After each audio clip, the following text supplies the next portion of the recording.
Welcome to Fringes of Reality, where we talk about your stories of high strangeness. I am your host, Ashley Hilt, and joining me this week as co-host is Flood from XV Planus. Flood, how are you?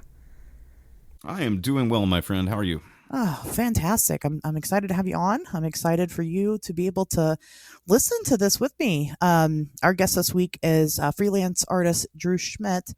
Drew's actually, we've been in contact. Drew's been on the show. He was on People Who Make Stuff back when we did People Who Make Stuff.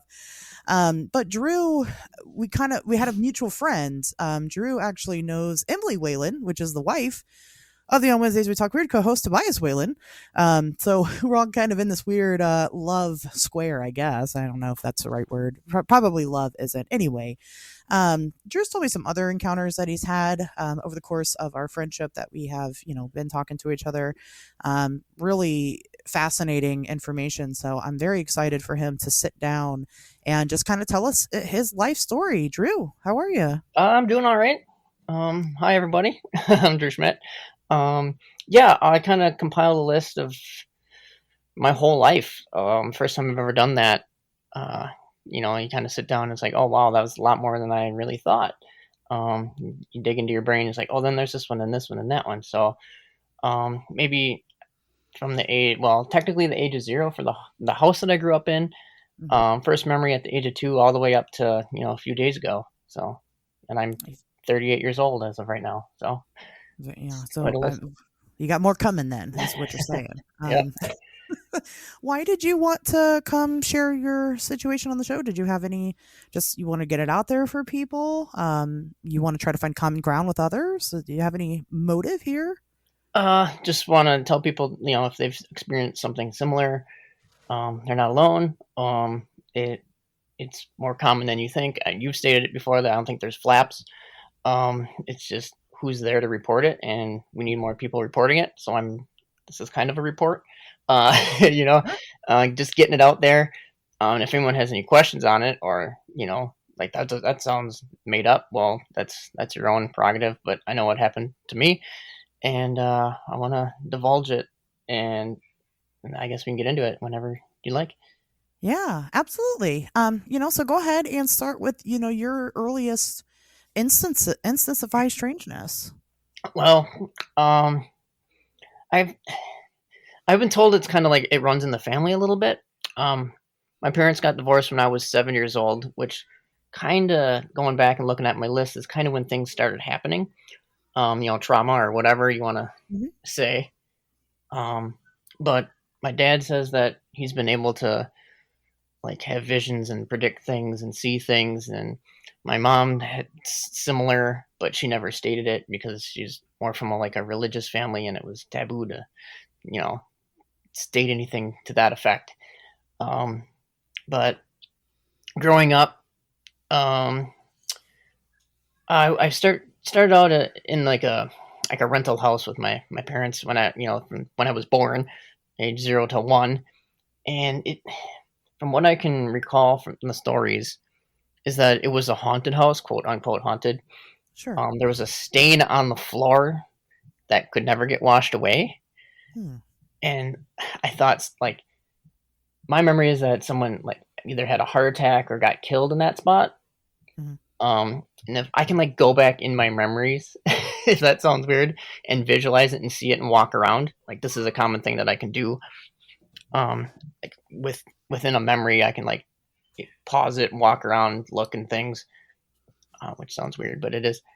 And I can clearly see the stain, and then my mom washing it and coming up and, coming back up the next day or whatever. So maybe that has something to do with it, but that really doesn't count as a memory. I don't know. My first real memory is when I was 2 years old. And, I can remember my birthday cake. It was a red car and a blue car. And it was a handmade cake and all this stuff. And I can remember all that stuff, but then I can go back and even saying it right now, I can visualize it. It's really weird. But when things started happening to me, it seems to be when I go back in those memories, I can see myself seeing myself, if that makes any sense. Okay. Kind of an out of body experience. I know that I'm going to come back to this memory, You know what Hmm. I'm saying?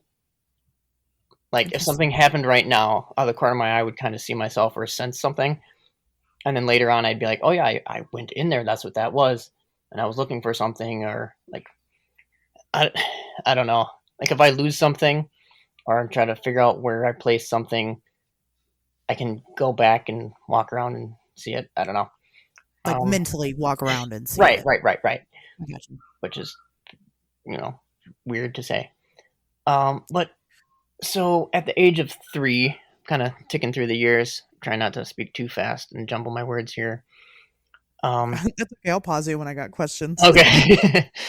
When I was 3, I went fishing off of a dam with my grandpa, and he's Mhm. like, "Oh, you're just caught up, whatever." And I caught this rock bass over this dam, and we had it mounted, and it hung on my wall in my room.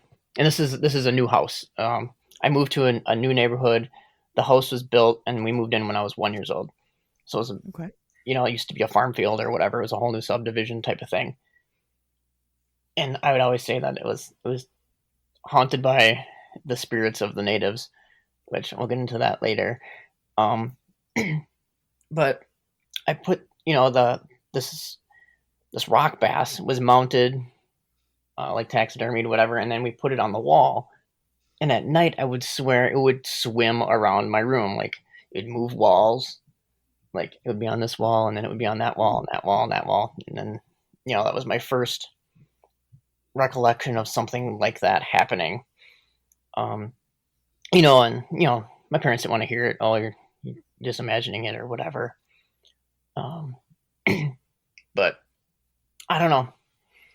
Then every kid grows up and thinks of like these monsters under their bed, right? Sure. It, it's the black hand that sticks out, right? Right. If you Google it, that's pretty much what it is, right? But nobody's told these kids these things. How is it always the same thing? That's just a Hmm. question out there for the ether, right? I experienced that a few times, so much so that I knocked my bed on the floor once, so that I couldn't see it anymore. That sort of deal. Um, so between the age of 3 and 5, I would have so many ear infections that it was ridiculous. Okay. And that's when I started, like, I had tubes in my ears and I had operations. Hmm. Um, my tonsils, my adenoids, basically the same thing. And that's when I started to hear voices after that, like whispering. Wow. Um, Hmm, yeah, schizophrenic, interesting. right? Well. And I started to have like out of body experiences. So I could sit and I could see myself sitting. I'd like float above myself, and I could kind of control it where I was. And that's kind of when I got the idea of going back into memories and things. Um, I don't know. It was just kind of when I started to explore the abilities, if you want to call it that. Okay. Um, so at the age of 6, it was around Christmas time. This was at the new house that they built. Right, it's a tri-level house. So there's like the main level, there's upstairs, and then there's kind of like a sub level where it's like maybe 4 or 5 feet in the ground, and then there's another level for the basement. Hmm. So this is that sub level. That's where we'd always put our Christmas tree. And there was a couch down there, and I was told not to peek down there for whatever reason. I'm like, oh, because that's where the tree is. Maybe there's presents down there. Well, come to find out, there were presents down there before Christmas. I'm like, well, what the heck? And then I heard the whispering voices, and I looked to my right because there's on the top of the steps, and there were these at the time I called skeleton people, because Okay. they looked like elongated skeleton people with skeleton heads, like big. Now you would kind of describe them as tall grays, I guess. You know Okay. what I mean? But then I didn't know that Ah, term when I was 6. Sure. They just looked like I called them skeleton people. I don't, how else would you describe it? Yeah. Um, and that and they were just sitting on the couch, and then when they noticed that I saw them, they looked up, and I freaked out. you know, Sure. what is this? And I bolted out the door, and I was just like, what is going on? I didn't want to go down there for not even Christmas, the next week or whatever Right. that was. So that was like, okay, I'm just making it up. I'm excited for Christmas or something. Like, what is these skeleton people thing? And I started having like dreams at night about it because my room was basically above that level. Do you know what I mean? Mhm. My bedroom was upstairs on the Okay. whatever, not the floor, but one more up. So it's basically kind of above that, and that's the same room where the fish would float around the room and all this other stuff. Um, and I started having like I heard sounds of like drums, and that's why I thought, oh, maybe it's the natives in the area. They're really mad that we dug up their land to Sure. create this, subdivision and move here, and it's just like Hey, why Pet Cemetery was popular at the time, so it's it's just kind of a thing in my head. And I was like 6 years old about at this time. Like yeah. where would I get this information from? Now that I go back thinking about it, you know. So I'm gonna pause you for a second. I have a couple of questions Okay, about everything so far. Yeah, same here. go Yep, ahead. and this is how we'll kind of do things. We'll just kind of have you tell some chunks. We'll kind of have you pause, kind of ask your questions. Absolutely. So I want to go back to the you were talking about the original house. Have you always lived in Wisconsin your whole life? Yes. Okay, and always the same area? No, not really. Okay, The very first house was probably, oh, I don't know, 20 miles or 30 miles away. okay, okay. So in that first house, you had mentioned, obviously somebody dying in it. This mystery stain. Um, how do you know someone died in it? Is that because That's that's like the story that's been told to the family, My or mom told me that. Yes. okay, okay, okay. And then, Flood, do you have any questions about that particular time, or that the beginnings there? No, actually, I was going to ask that same question, so you beat me to the punch. Good on Yeah. you. I am a professional. Believe it or not, A professional what? I'm just a professional. It doesn't need a title. Professional is the title. um, okay, so then let's going back to the fish. You said that you brought it up to your parents' attention. They didn't find it odd that the fish was in a different spot that they hung it. It would go back. Like, Oh, because this was okay. at night, and I always felt weird in that room. Hmm. There's pictures of me laying on the floor before it was even finished, and I'm staring off into the corner, like there's something going on there. Um, I just didn't feel right in that room. I don't know, but Okay. I could never stay in it at night, or I would sneak out and watch TV, you know, where I could look into my room from Mhm. the living room, which was down the stairs, if that makes any sense. And I could see it moving Okay. from the chair looking up into my room. And there's always like lights and like, we'll get into this later with orbs and stuff. There's always things moving around in that room. Hmm. And you could sit and stare at this fish and watch it move around the room. Yes. It wasn't like you turn away, you turn back at somewhere else. No, I could see it like Gotcha. floating. Okay. Interesting. Okay. Yeah. And it was Um, on several occasions. It wasn't just one time, sure. Right. This is like a an recurring. ongoing thing. And at one Right. point, I just told my mom, like, get this out of my room. Yeah, I don't want this damn fish in here anymore. Um, um, Flood, do you have any questions about the fish? No, not necessarily about the fish. Okay. Although I guess part of that does kind of, for me personally, it just goes back to so long. And thanks for all of the fish, especially since you brought the grays into this equation. Mhm. Um, I'm a huge Hitchhiker's Guide to the Galaxy fan here. Um, so Drew, these entities that you saw that you said were somewhat similar to like grays, right? Um, you've mentioned a lot about like recurring experiences. Did you see these entities again later, like later on in your life? Absolutely. Okay, all right. So I don't want to jump too far ahead. I'll let you get to that, but I was genuinely curious This because would be the first time that they introduced themselves.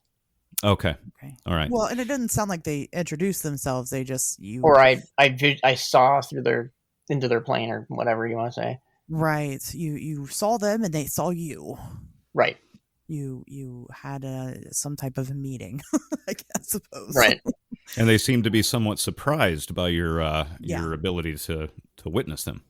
Right. And that, yeah, I don't know if I scared them too, but I was 6, like what? Sure. I don't know. It was just weird. Like, why did they not get up, or why were they sitting on a couch? Right.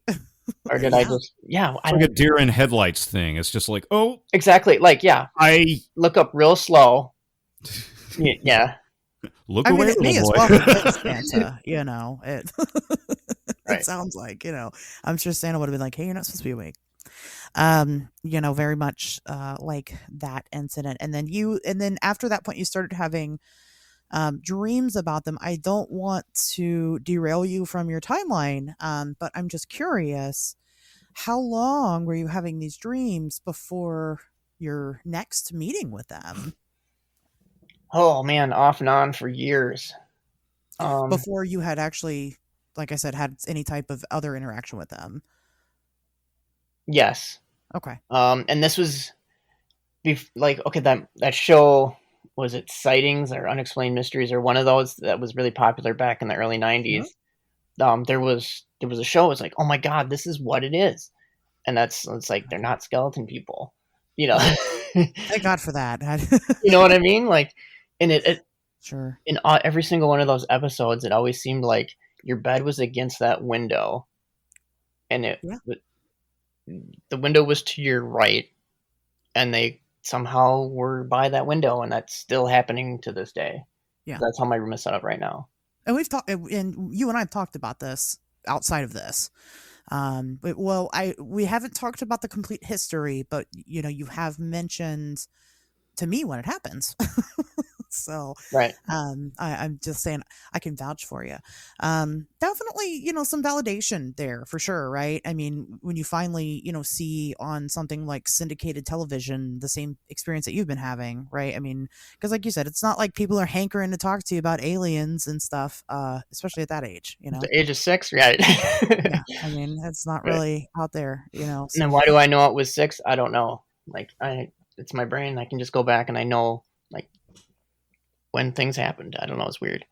I gotcha. Well, it's funny that you mentioned that, because you were describing like how you can kind of like walk back through memories, pause them, scan them, view them, walk around them, and explore them. That sounds a lot more like full blown astral projection, but with a heavy Sure. access to your own memory network, which Well, personally, I find that fascinating, and I'm kind of eager to try to get there myself. well, my own hypothesis of the world is that everything is happening now. Past, present, future is happening now. Yeah. So that might have something to do with it. I can slip into something. I don't know. Well, and you Further you are episode. an artist. You've got the an artistic view of the world, which I just wonder if there's any correlation between the way that people think and are able to go back into memories.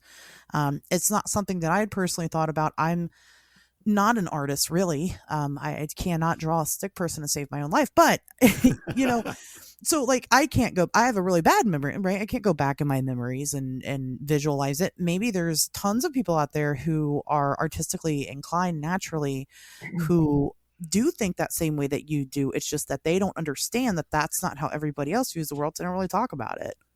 Sure. I'm going to throw this out. During the pandemic, I started watching a bunch of documentaries and stuff about autism, and I self-diagnosed myself, right, as having high functional autism in adults. Okay. So maybe that is the new, this is kind of an idea that I was rolling around, is it the new evolution, right? That there's ADHD and quote unquote autism. I don't like the term, but maybe that's the new evolution of how we're perceiving the world. I gotta admit, like you're speaking volumes to me right now, because this is something that's been on my mind for at least like the last year and a half. Like, after doing field research for the last several years, I've now kind of veered off into this territory where I think the vast majority of paranormal encounters might have a little bit less to do with the things that we refer to as paranormal, and we might actually be kind of, I think we might actually be teetering on the next step of human evolution, and it's not going to be one of a physical nature. It's going to be one of our consciousness and how we perceive reality, the world, time, et cetera, et cetera. Yeah, I could see that. Autism, especially when you really look at the numbers.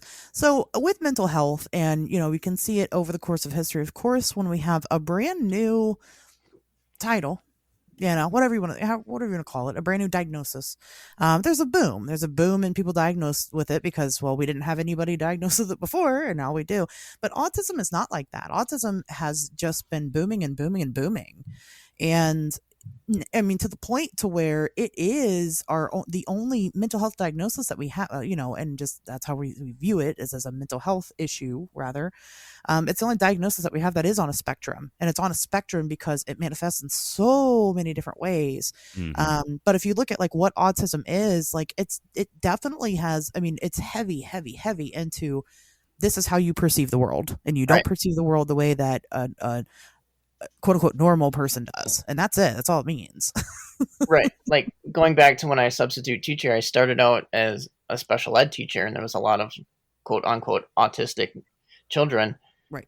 And I just connected with them so much, I think, easier than anybody else because I could perceive or understand what they needed or wanted or were trying to say. It's just it's just a weird thing.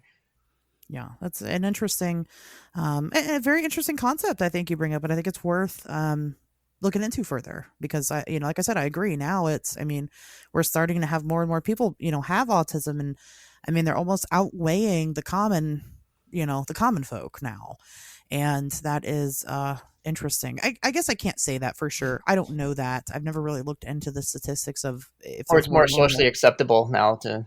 Definitely is more socially acceptable. Right. But you have a lot of adults, that are finding out that they're autistic now. But then again, those adults are just now becoming adults. We didn't have autism at that when we were young. Right. So, is it correlation? Is there causation? I think that's worthy to look into. Interesting perspective. We'll go ahead and, Flood, did you have any other questions up until this point of Drew's fascinating life?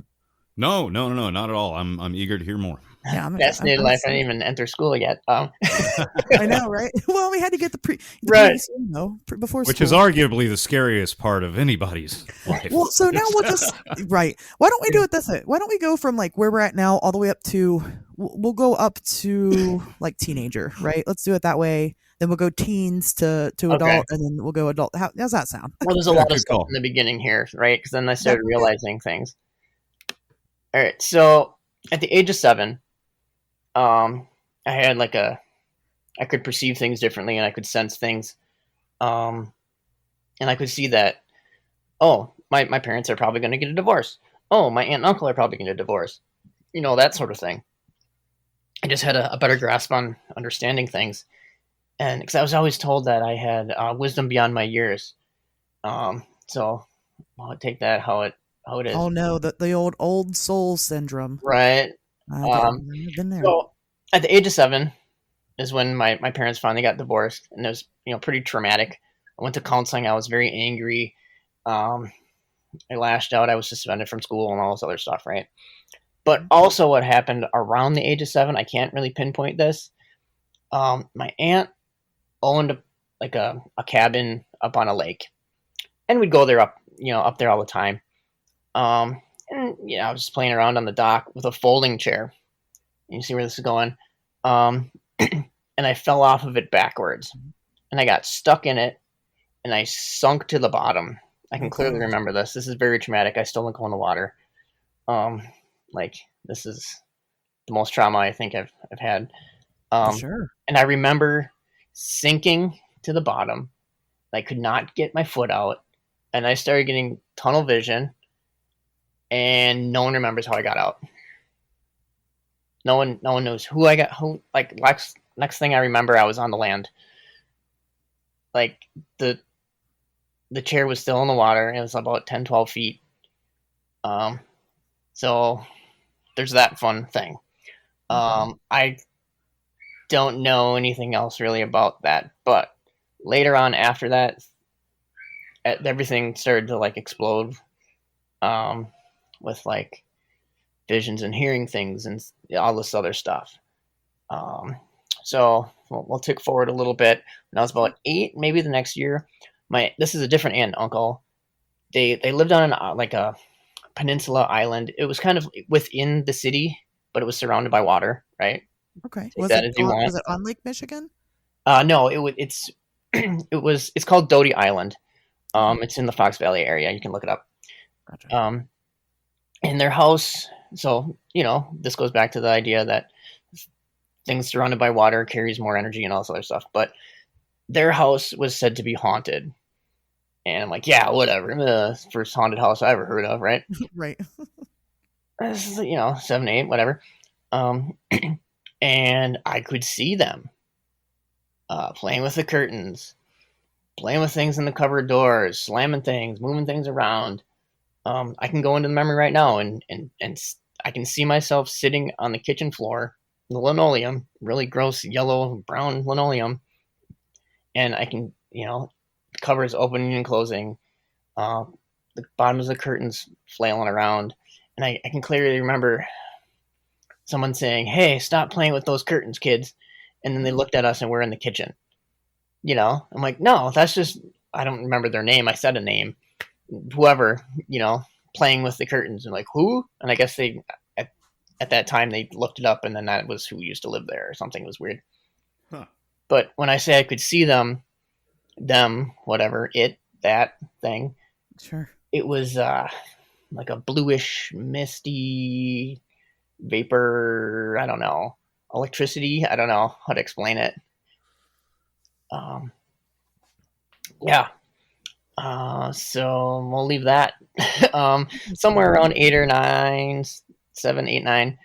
I had this ability to, like, when a song was on the radio that I never heard before, I knew the lyrics as they're being sung, and I could speak them or mouth the lyrics at the same time. So this kind of sprung something in my mind that maybe I can like predict things or Okay. something like that. Then it got further into when people were talking. Like, oh yeah, I know what you're gonna say. That sort of deal. So when I was 7, 8, around the same time, it was first grade. I remember saying, "Hey, I can't see the board clearly. I'm gonna have to get glasses." So all of this was before I had glasses, and I wear them ever since now, all the time. And it's for seeing for far away. At the time, I would wear them whenever I needed to. Like we'd go to the movies, and I would need to wear them, and whatever else. Sure. And it rapidly decreased from there to where it is right now, where I'm technically legally blind, but not at the same time. Same. I know. And this is when I remember first seeing in my bedroom a 4-fingered, dark shaded gray alien entity. It happened a lot. They came more to the edge of the bed, and there was this one time I recollect that his face was really close to my face. Okay. And then this is when the black fingered hands from underneath got so bad as when I kicked down the bed. Okay. Still with 4 fingers, right? The hand under the bed, black hand, no, that was 5 fingers. Okay. With long nails. Really, really long though, and thin, but the knuckles were really pronounced, if that makes any sense. Really knobby. Mm-hmm. And then during that time period, I feel I was taken, or I went somewhere. Like this is kind of where, like an abduction started, or abduction is wrong because I wanted to go. I was curious because then I knew of the stories, of the TV shows and things around this time, and I was just kind of like, let's see what you got. I want to learn about. I was very into like learning about stuff. And then this is when the voices really started. It was like if everyone in a room were to whisper at the same time, Mhm. then that really started to happen a lot. And I had that until about age of 30, when I really got fed up with it, and I just like, you need to stop. Like, I really got angry, and then I haven't heard them since. I kind of miss it at sometimes. I don't Did know. stop It's though. strange. Interesting. So, do you think these voices were directly associated with these entities, like the Greys and things like that? It would happen all any time of the day. I don't know. I feel a lot of the gray interactions are more at nighttime, when Mm-hmm. the sun energy is subdued, and also I try to come up with my own hypothesis on why these things happen Sure. when they do. But between the time frame of like midnight and 3 a.m. is when a lot of this stuff happens. Mm-hmm. Um, yeah. So we'll pause there for a second, Okay. because it sounds like it's just gonna ramp up. So so we will take a little bit of a reprieve. So when these grays are, and I know this is kind of more of a lifetime thing than just the first encounter, when they are in your room, when they are there, are you experiencing any type of paralysis when it's happening? Yes and no. Okay. Like my legs won't work, but I can move my head around. I've the next time that happens, I really want to reach out and touch their hands, because they've been doing it more and more, where they're reaching out to me. Well, one in particular that's like literally arm's length away from me. I sent you a picture that's similar. This goes into more of the shadow people that I've been seeing later on here. Mm-hmm. I don't know if they're one and the same. Is it because I have my glasses off, they appear as shadow people? It's kind of a, like, do I need my glasses to see these things? Like, I don't, Sure. it's Okay. more a perceptional thing in your brain is how I interpret it. Yeah. Okay. Any other questions on with Yeah. that? Yeah. So the whispering, or the voices, I guess you described it as whispering.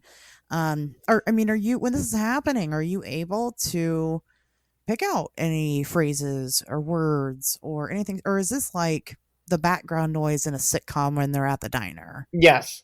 Background noise. But if I Okay. want to physically, like, or mentally engage it, I kind of like sit and meditate a little bit. Okay. Kind of just clear my head and do some kind of like have movements and gestural things to kind of clear the air and push the chakras and chi down or whatever. Um, I can get into that later. I can skip ahead right now, Sure. where I try to have a conversation, Mhm. but mostly it's just a bunch of whispering, like, you don't know what's just the Right. hush hush Indistinct. hush type of thing. Okay. Okay. Flood, do you have questions? Yeah, I got a few for you. Drew, this next round of encounters with the Greys, did they appear to you the same, or were there any alterations, or because I know from my own personal experience, I can come across similar entities on more than one occasion, but they don't necessarily always look the same, even though I know they are the same, if you know what I mean. Right. The ones that are in my room are very similar. Tall, skinny armed, typical, gray looking, what we're conditioned to know what they look like. You know what I mean? Okay. All right. How tall? Yeah. Let's see. I have 9-foot ceilings in my room. Mhm. I would say their head is maybe, well, they're bending over, reaching good towards me a little God. bit. 7 feet when they're, You got the big boys. Okay. Very tall. Yeah. I gotcha. Yeah. right. Okay. And that's why I thought, when I was thinking back to when I was 6, they were about that tall too, sitting in the couch. Like, their shoulders were higher than the back of the couch. Okay. I kind of, kind of left that detail out, but Sure. That's okay. We it's didn't ask, very, so very that's our problem. crazy. Full circle. Okay. So I got another odd question here for you, and I No want to such go thing. back to you know what? Good call. I appreciate that. Um, I want to go back to when you were describing like being out by the water, sitting in the chair, you fall backwards, and then miraculously find yourself on the shore. Now I'm going to go off into a little bit of left field here, and you know what? There's not even such a thing as that with this conversation, so I'm just going to go for it. Um, I don't know how familiar or interested of you are with the Mandela effect. Yeah. Right. So I kind of have a theory about what the Mandela effect is, and it's less of a change in the timeline and more of what if your consciousness leapt from one timeline to another. Sure. And I have a theory that around the age of 15 or so, I may have actually died, but my consciousness slid over to an adjacent timeline that is very, very similar. I'm wondering if Sure. That I had drowned in. Yeah. Yeah. Have you ever had any thoughts like that, or are you pretty convinced that you were still? Yeah. There's thoughts of maybe I did die, or what is this death? What is this? Yeah. What is? Who knows? What's this? What's this? Yeah. Right. There's a skeleton Right. man. So yeah, I hear that. But then how would my mom know about that? Well, that's the thing. Yeah. By doing the research that I've done into this, like the similarities are so similar. Like it would have to be only the person who jumped that would be able to notice them. So that's a whole other 3-bottle conversation. Right. We'll get to that at Mandela another effect, time. right? Now, before I let you go any forward, I have to add just a little bit of brevity because I'm always looking for good, fun, paranormal spoofs of pop songs, and you gave me a great one, and I'm going to roll with it. You heard it here first, folks. Reach out, touch grace, down, down, There you down, go. down, your own personal alien. No, well, Jesus was an I'm on to something. What are you talking about this? Okay, I'm sorry, dude. Drew, please No, continue. absolutely. No, I love that. Like I do that all the time too. So good. Like I'd make up lyrics and everything. Yeah, so much better lyrics than what's out there too. These are very Paranormal serious, cover band. They're very serious topics. It doesn't mean that you can't have fun with it, though. Oh, I tried being serious for years. It just doesn't work for me. Doesn't right? We're talking about grays, you guys. What do you expect? I don't really like that term either. Like grays. What do you prefer to call them? Interdimensional beings, or and even that's extra dimensional. Sure. I've The heard label, people. I've heard people say similar things. I know over on the Wednesday show we interviewed Adam Good, and Adam also was very he also has had lifelong experiences with these entities. He was pretty particular about what he referred to them as. They are his friends, like that's that. And so that's just a little taste. That's not unusual either, and I think it's because let's be honest, have grown up with these things, right? They become an integral part of your life at this point. There's nothing wrong with that. We can call them whatever you'd like, whatever you're comfortable with. Right. I gotta come up with a name, right? I'll get off my Leborp or something, right? Yeah, Grays is racist. Let's not call them Grays. That's I feel about it. They don't like to be called Grays. It's dimensionalist, is what it is. It's dimensionalist. Right. There you go. That's better. Stop being so dimensionalist. Who the fuck are us white people calling them Grays? Come on, now that's rude.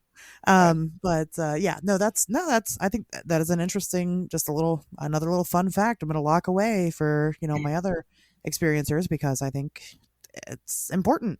So anyway, continue. So yeah, the voices continued, right? And then I told them, hey, stop, when I was about 30, because I was kind of over it.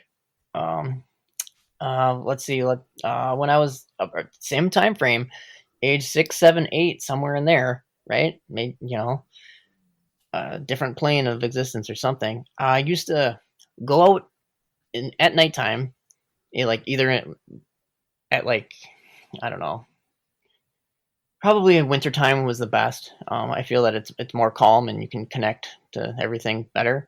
Yeah, I agree with that. I would lay in the snow, look to the south.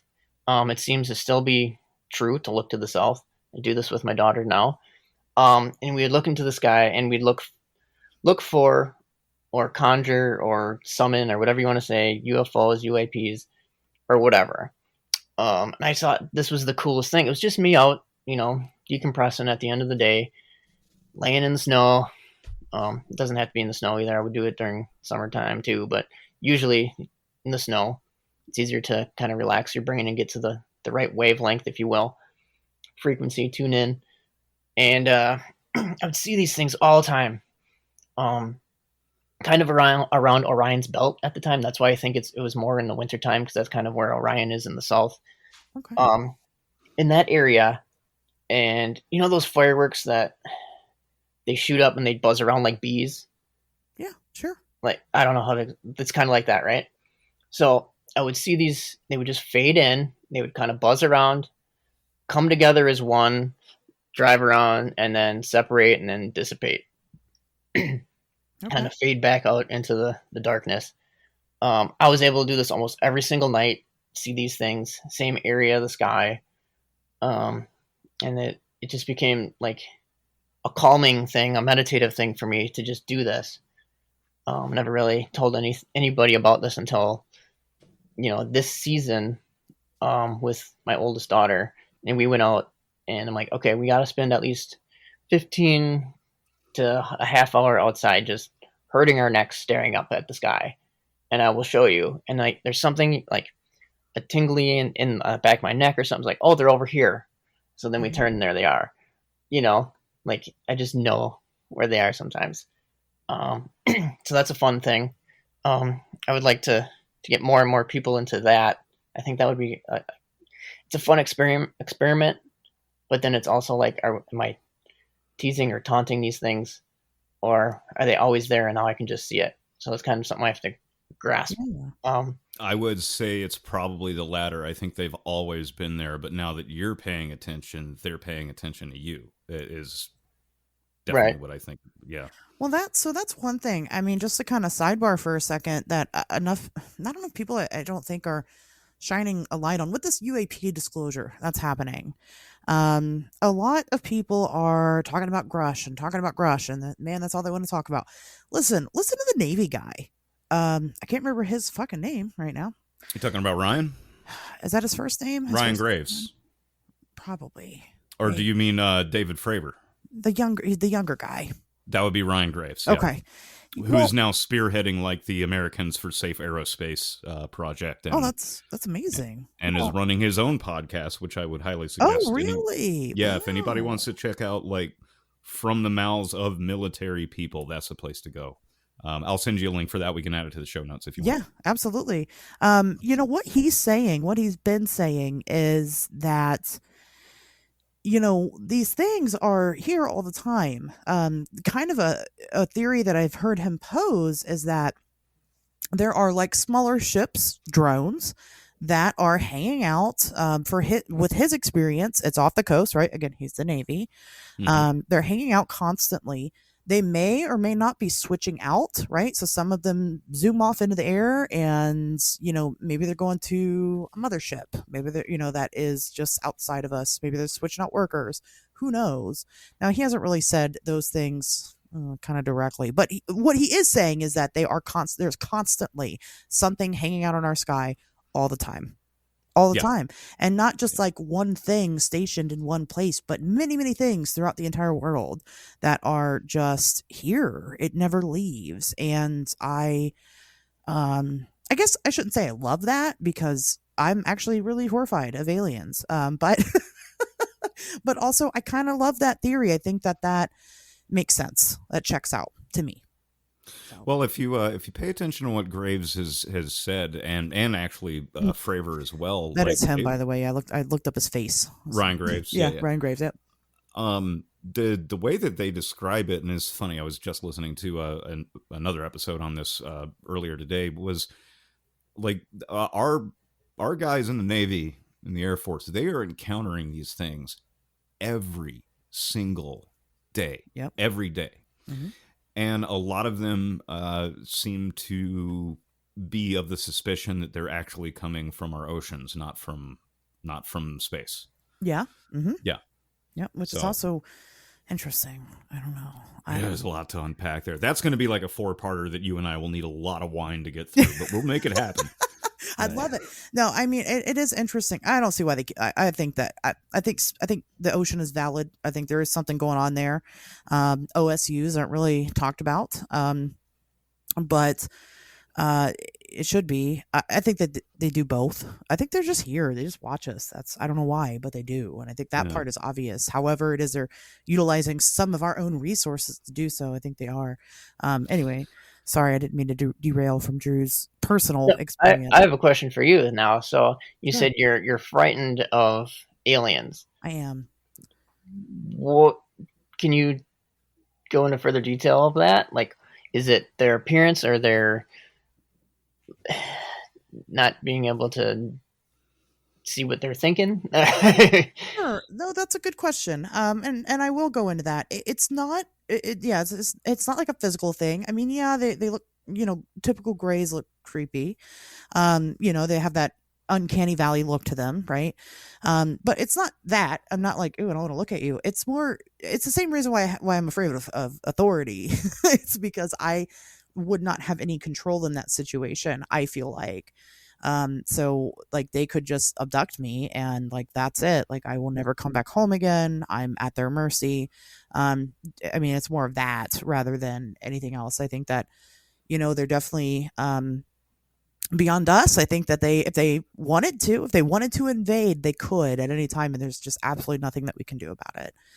And on an individual level, that could happen. How many people do go missing and are never found ever again? Is that aliens? Is that because they're being taken? I don't know. It could, there's simpler explanations, I suppose, but it could be. And, I've had to face that. I've had to, I talk to people who are, have had close relationships with people who have had close relationships with these things. And, of course, going into it as an investigator and a researcher, my goal is to get a result. My goal is to make contact myself. But then when I actually sit down and grapple with the idea of, do I really want to make contact? What does that look like? It becomes scary. So. I'm far more terrified of humanity than I am of anything paranormal. It's like if they wanted to, they could. So you can't. You just have to embrace that, I think. If they come and knock on my door, I'm not going to be like, hey, get out of here. I prefer them to knock on the door. Invite them, like, not just show up. That's why it's scary. It's not scary. It's shocking, I guess. You're shocked. You're startled. So you're in this flight or flight mode.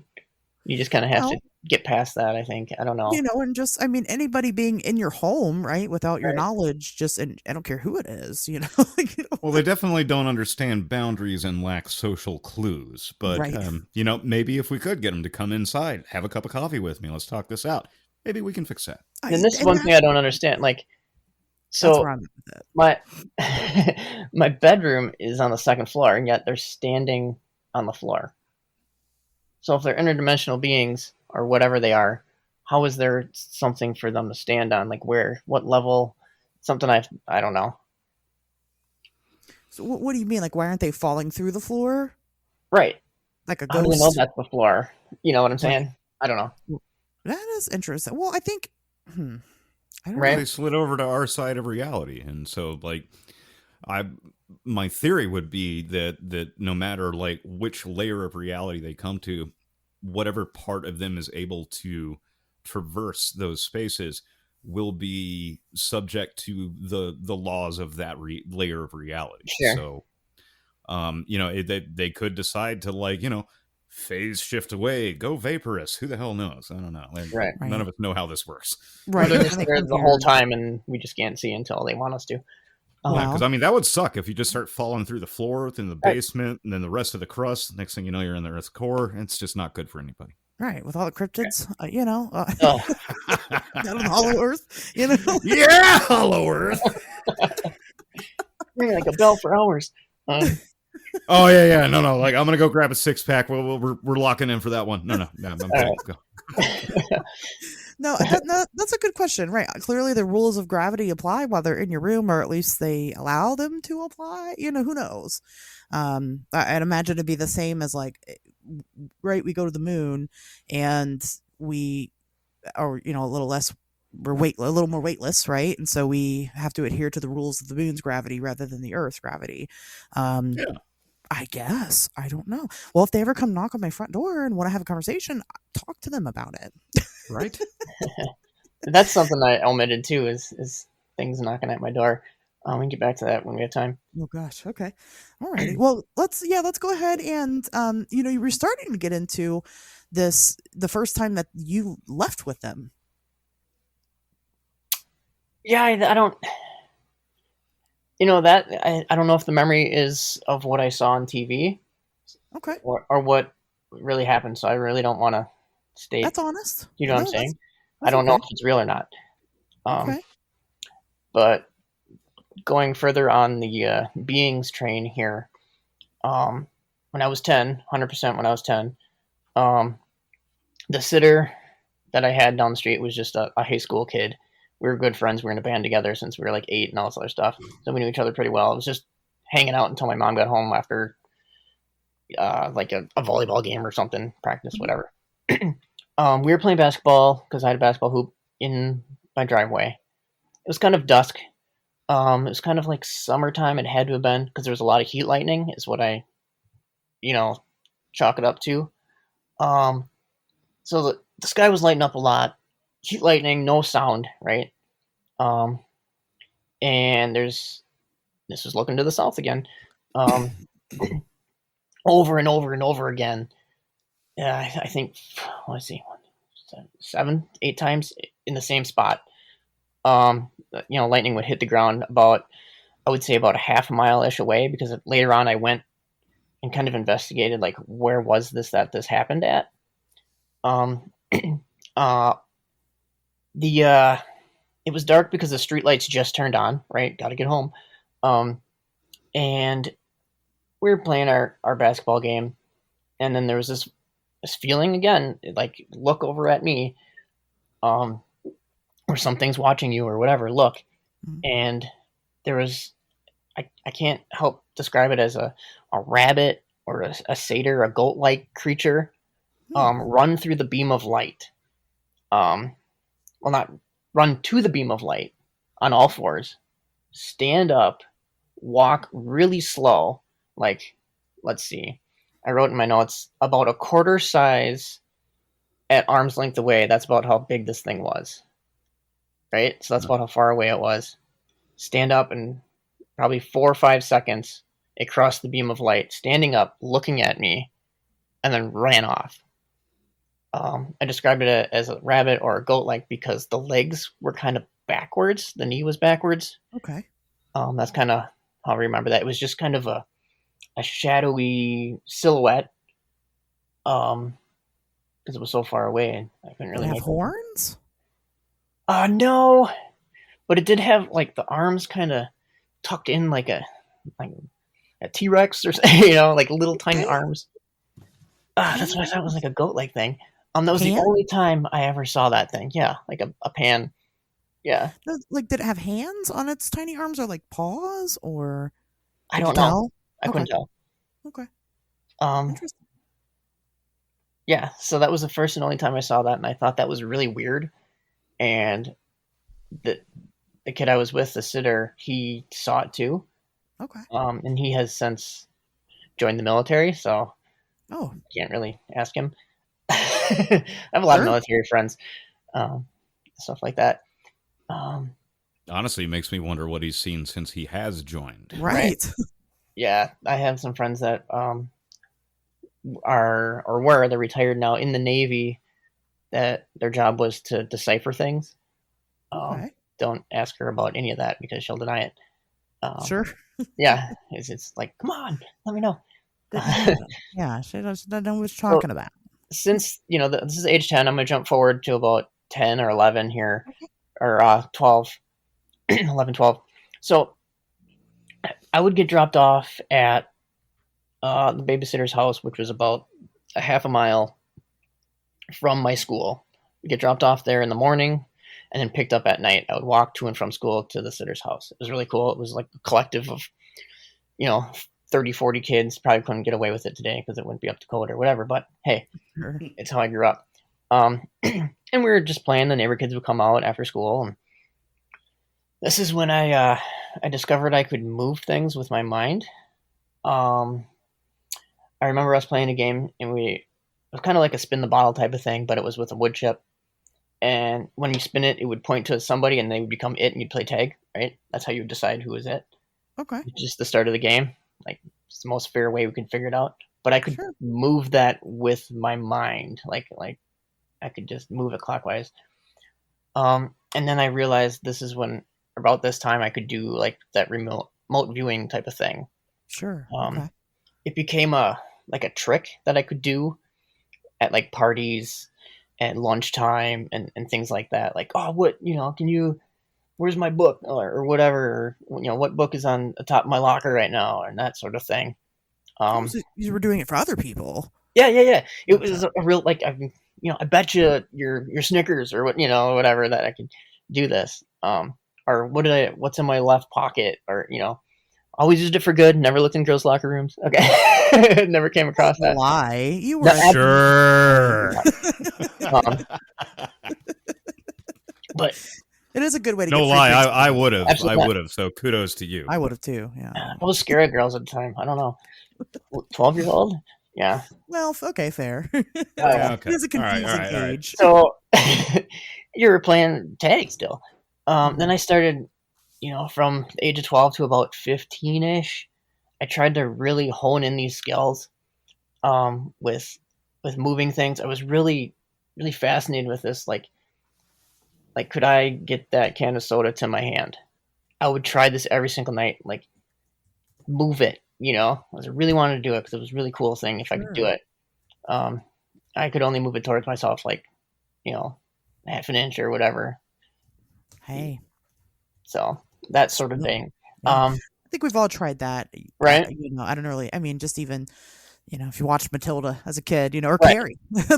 Oh yeah. This might have been the same time, Right. 12 to 15. I don't know when that movie came out. Yeah. You hold up the spoon and you're like trying to bend it. Yeah. Bend it, yeah.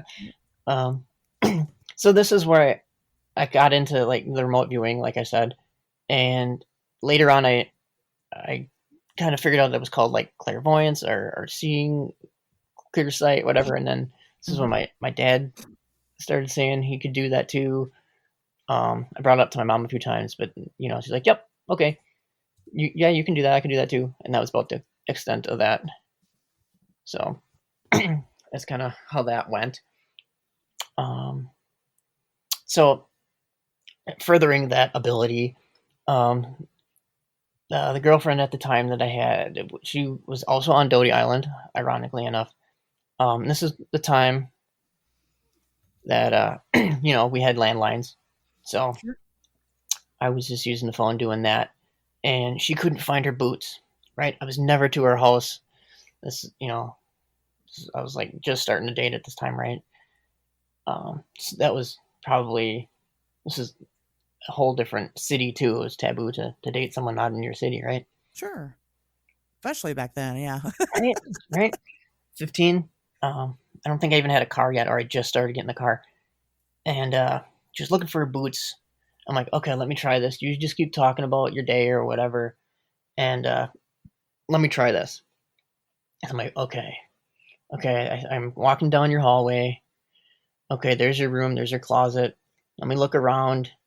And then I found a bag on a hook behind her closet door, and that's where her boots were. And I told her this, and she's like, "Oh man, how did you? What? Yeah, And then I think that freaked her out, and that was the end of that. She's like, he's in my bushes. Right? Where are you calling me from? This is before not before cell phones, but before they're readily available. Right. This is, oh man, if I was 15, 23 years ago, geez, Sure. a long time ago. And then I would do more of this when I was about 16. And this is when I started, starting meditation. and kind of just relaxing and clearing out my mind and all this stuff. And then this is when I started trying to speak to these things, um, these voices in my head, or these entities that were visiting, or whatever you'd want to say. I was kind of getting like a sixth sense or something of when things were off or weird. It was part of the meditative process, and I can just slip in and out of it now. Like, I'll kind of describe the process. So if anybody wants to try it, right? Yeah. You do like a big inhale, and then your nose flares. You breathe in through both your nose and your mouth, right?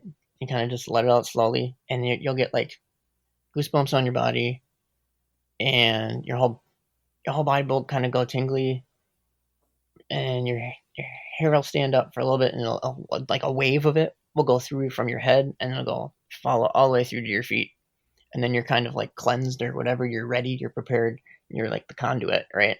Mm-hmm. So, that's kind of when I started doing that. I'm not really sure what the conversations were back and forth with these things. More like, I like your toys, or whatever, or you're gonna go play a game, or I think I had a PlayStation at the time, the original series 101 or 1001. Anyway, Yeah. and it was like, can I watch you play the games? Like, whatever, you're here all the time, aren't you?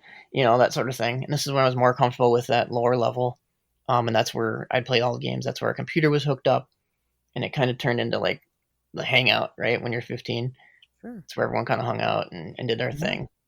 And I remember, let's see, age 16, 17, there was this show that I don't even remember what the show was, but this one guy was able to do like some sort of therapy with his like hands without actually touching someone, and he could direct heat from his hands.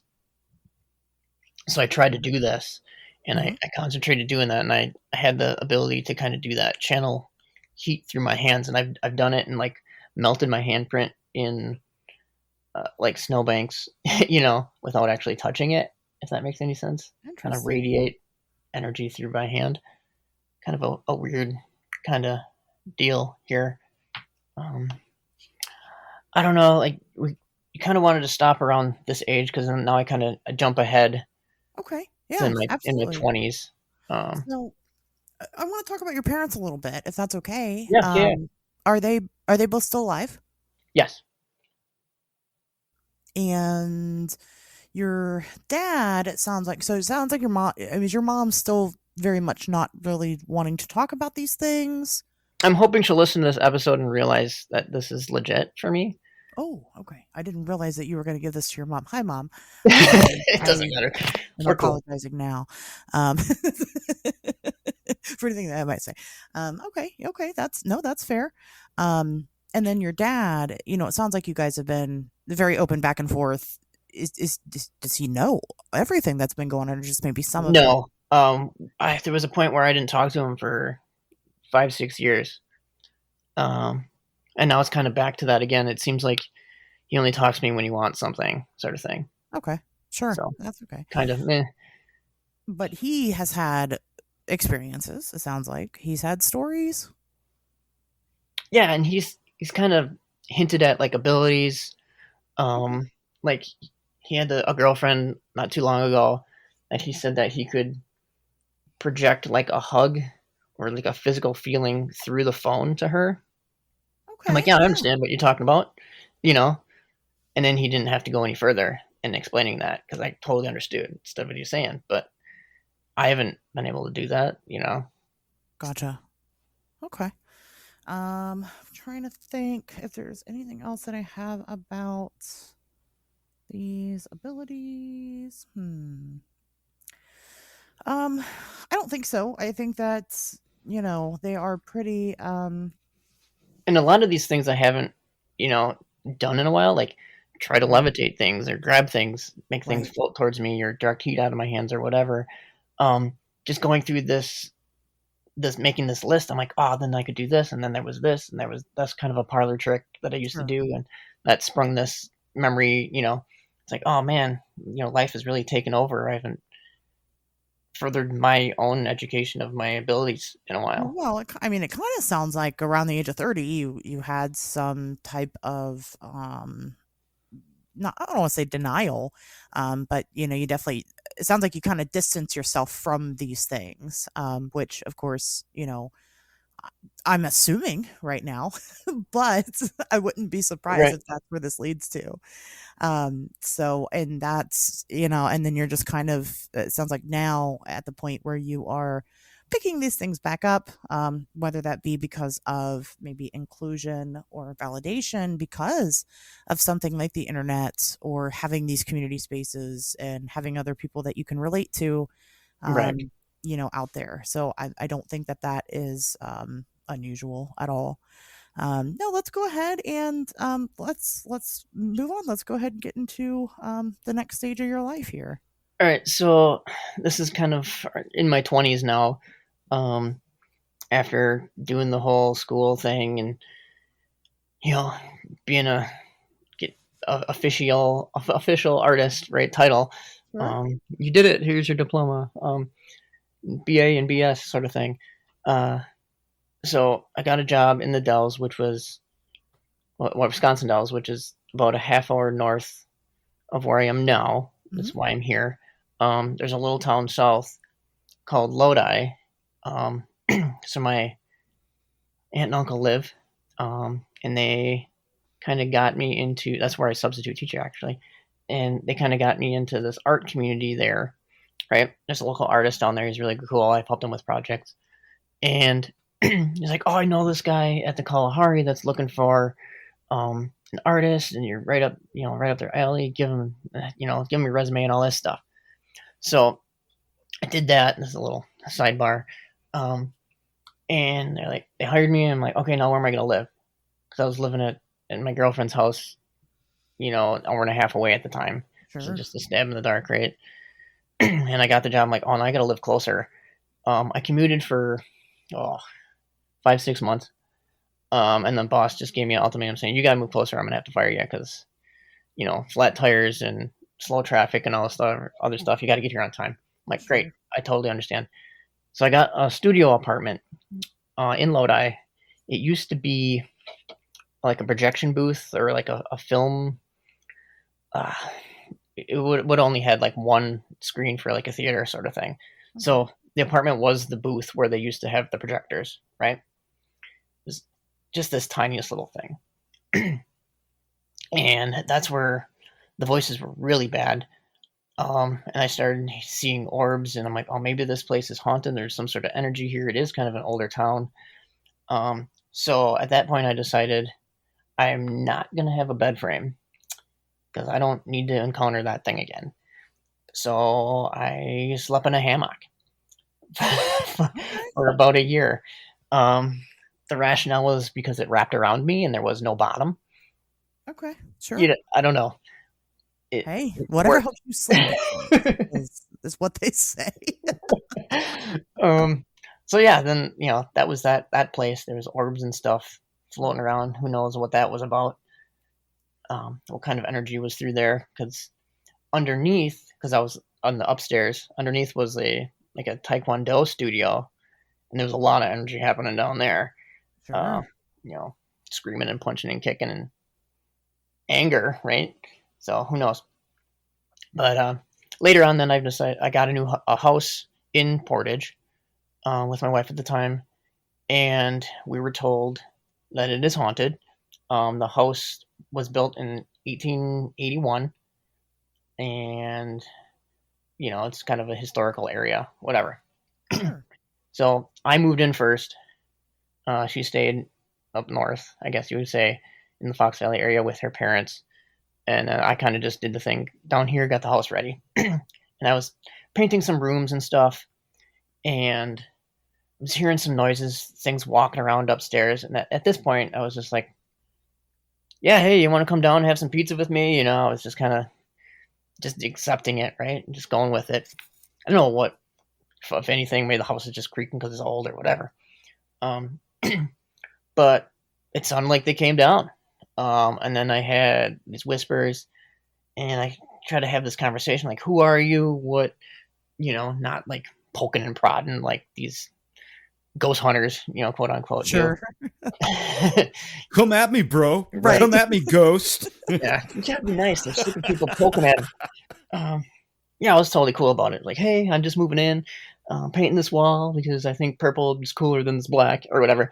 And I got a name of Fredericks, and I later researched it, right? And that's the name of the courthouse. Like the Fredericks, or like that's a legit name. Like, where did I get that from? You know what I mean? It kind of threw some validity to it.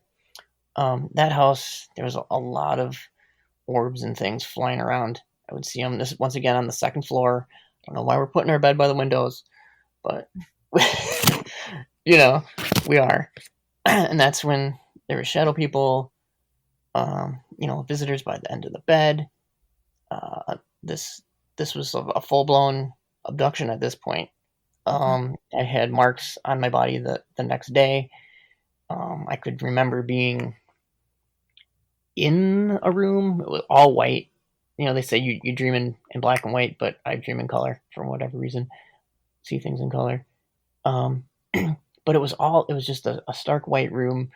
And I just remember fighting with these things. You were asking if they were the same looking. These ones are smaller. Okay. Interesting. Did you get the impression that they were I don't different? know. Okay. This is a different time in my life, and I was kind of not myself. I was kind of, you don't smell the own shit on your knees type of thing. Sure. So, at the time I was like, hey, do you see this? Do you remember anything happening last night? What is this all about? What's going on? It's like, oh yeah, whatever. That's all I'm gonna get out of it. I'm like, I need some, validation here that I didn't do this to myself, or you did it to me, or whatever. But I feel like I was not there. I was somewhere else. And then that happened several more times throughout that time at that house. It was a very toxic relationship, and I got a divorce from that. Well, congratulations. Right? When I was 28, so that's good. I got divorced too, so I get it. It's freeing. And then you can see from the outside, like, oh my god, what the hell? Right? Why did it stay for so long? Damn. This is why I've never been nor will ever be married. Yeah, I'm not doing it again. Oh man, this one's so good. This next one here that I got right now. So this is a keeper. So then, I moved out. And I moved to Boston, which is about an hour north of where I am now in Portage. So it's a half hour north of the Dells. So you can track them on the map where I've been and where I am and all this other stuff if you want. If there's some sort of correlation to where it is in space, or sure, trying to give you all the information that I can. And so I moved to a new to me type of house, right? It was actually, my parents bought it and I rented it from them, sort of thing. My mom and stepdad, great help in this whole thing, right? They never said I told you so, but I know they wanted to, right? Sure. So my oldest daughter was about 2 at the time, year and a half, 2. We moved to that place. I was there for 2 or 3 years, something like that. And I started seeing actual people. I saw a girl in a yellow rain jacket at my daughter's bedroom door with her back to me. And the hallway was, I don't know, it's just a hallway, probably 30 feet long, 25 feet, something like that, right? And because my room was on the other end of the house, and then there's this hallway, and then that bedroom, and there's a bathroom in between, right? So I don't know if I was getting up to go to the bathroom or why I was up, but I saw her there. I knew it was a girl in a yellow rain jacket. And it was like from the jacket up, right? No legs, whatever. I tried speaking to her, like, "Hey, who are you? What are you doing?" And it just disappeared, like, just not vaporized, but kind of just faded away. And then there was, air shifts, and it was cold, and that's when I started seeing a lot more orbs and stuff. I didn't have a TV, so I had nothing really to interfere, I think, with what was going on, kind of thinking back. And then I would hear radio playing or like voices and things that it sounded like was on TV, but I didn't have any of that stuff at the time. Then let's see, later on, it's always in the wintertime for some reason. There was a lot of like jet rumbling, or this is the time of all the booms that were happening. Yeah. And it was like trumpeting. I don't know. It was just like, I don't know how you would explain it. I wrote, it was like a light green out, like a tornadic type of feeling. But it was just like a rumbling sound for days. Like, well, nights. It wasn't during the daytime. It was only at nighttime. And this happened for, a long time. What did I have right here? For weeks on end is what I wrote. Like, okay. It was probably like a week. Then after that stopped, there I go, putting my bed against the window again. It's the same deal. The window to the right of my bed didn't have a curtain because I was cheap, right? Freshly divorced, and I can barely hang on. And I'm like, who's in my backyard? What is that?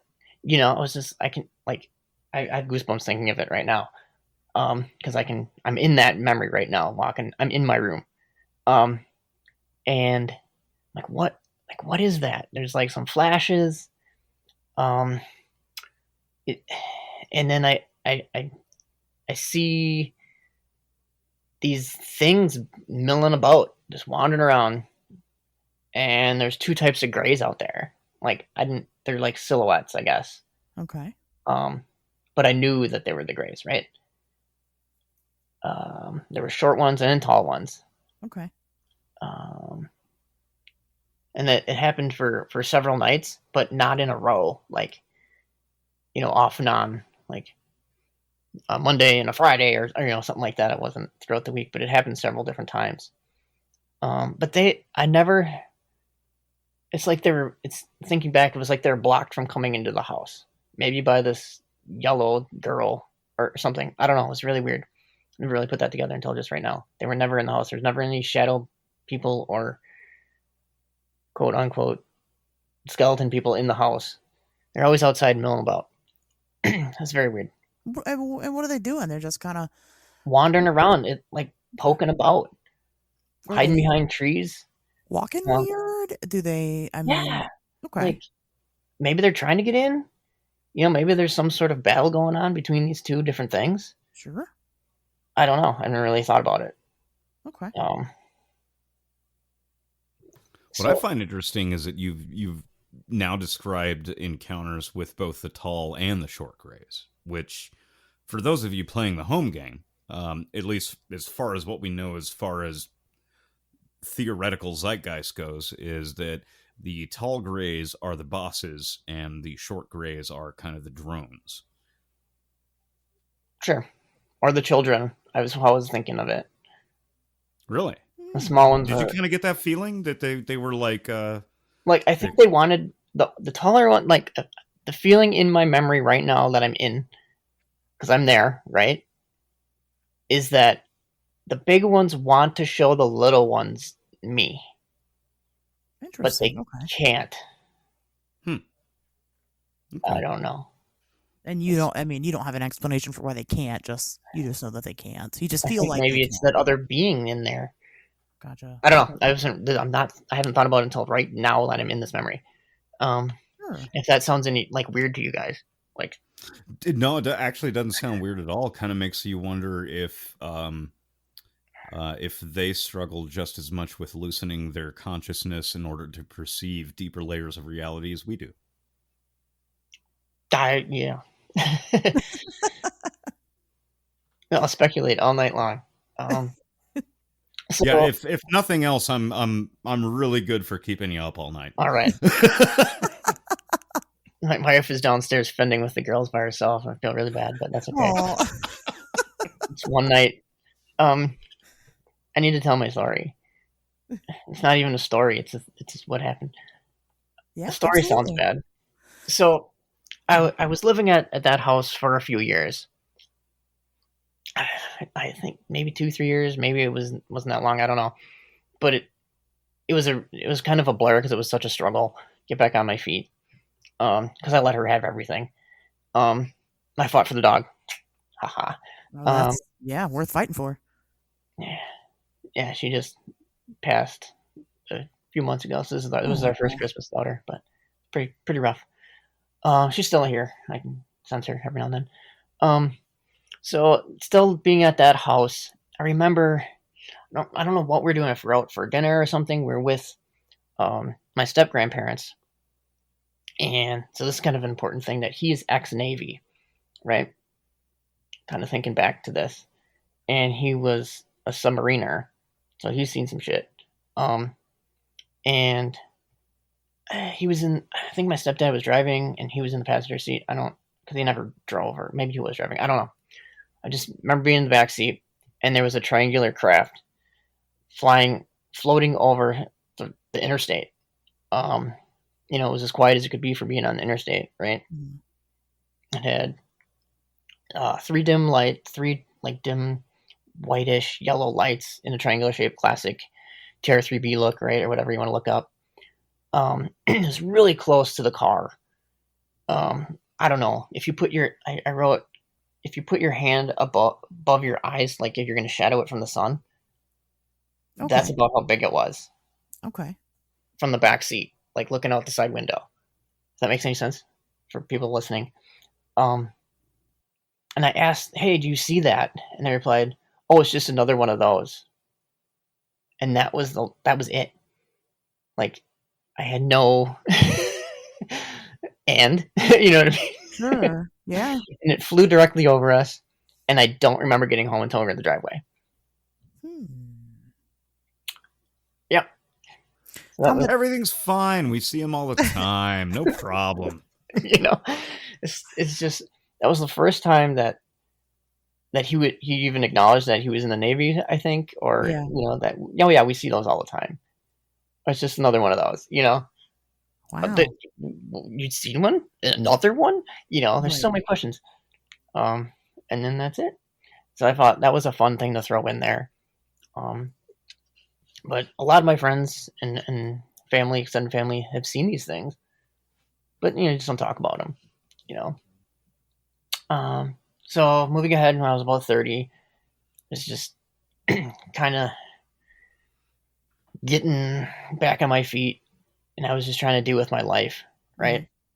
And I was like, I couldn't keep up with these voices. I'm like, stop. So that's kind of when that I stopped that, right? And it seems like that was where I really kind of had a disconnect until about the age of like 34, 35,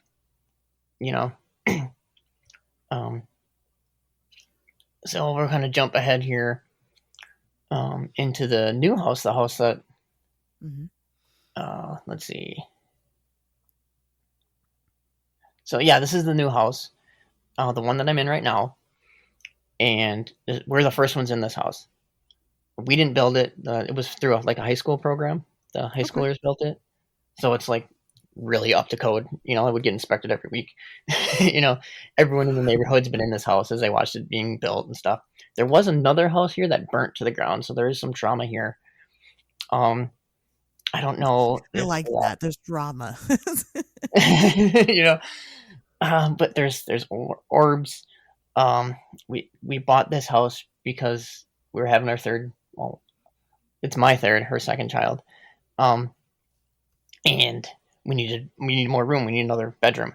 So we bought this house for that. and there's voices on the baby monitor and shadows and footsteps, and the baby monitor doesn't work anymore. But I'd click on there when it would alert me when there's something happening, and there'd be something flying around in there. I'm like, maybe that's just a cobweb on the lens. I'd go in there and clean it off, and it'd be somewhere else. And I try to debunk these things all the time. Like, it can't be. You following me? Like, come on. So that went on, until that monitor died. And there's one thing that I think I was 36 or a couple of years ago, right? There was this creature or something just screaming outside of our window, the window to the right of our bed. And it was, my wife even woke up, and she's a really, really, really heavy sleeper. Like, you can hit her and she doesn't wake up. And it was, I don't know if it was like a monkey screaming. Like, it wasn't a barred owl, because we looked this up right after, because we're like, what the hell was that? Was it a freaking owl? Like, it went on for maybe 5 or 10 minutes. It was ridiculously loud. And that we, like, what was that? So we immediately tried to figure it out, because now we have phones up sitting next to our bed and we can Google it, right? Right. Shrieking owl, or monkeys sounding scream in my trees, or Sure. like, what is that? And we haven't heard it. What does a little possum sound like? Right. Was it a fox? Who knows what they sound like? But it was in the springtime, so it wasn't winter. There was definitely leaves on the trees, so it might have been something like some sort of bird, but I don't know. It's the freakiest thing, and like, no one in the neighborhood heard it. How do you not hear that? Yeah. And then going forward a little bit, this one I sent to you, itsasherz. Just these red eyes just hanging out in the air. Mm-hmm. There is a tree there, but it's not. There's no branches in that match up with that. Mm-hmm. Yeah, I had to take photos of it with and without to kind of compare, and then during the day. So it's there's nothing that anything could hang out on, but there is a tree. Right. But not right there. Right. There's a tree further away. I don't know.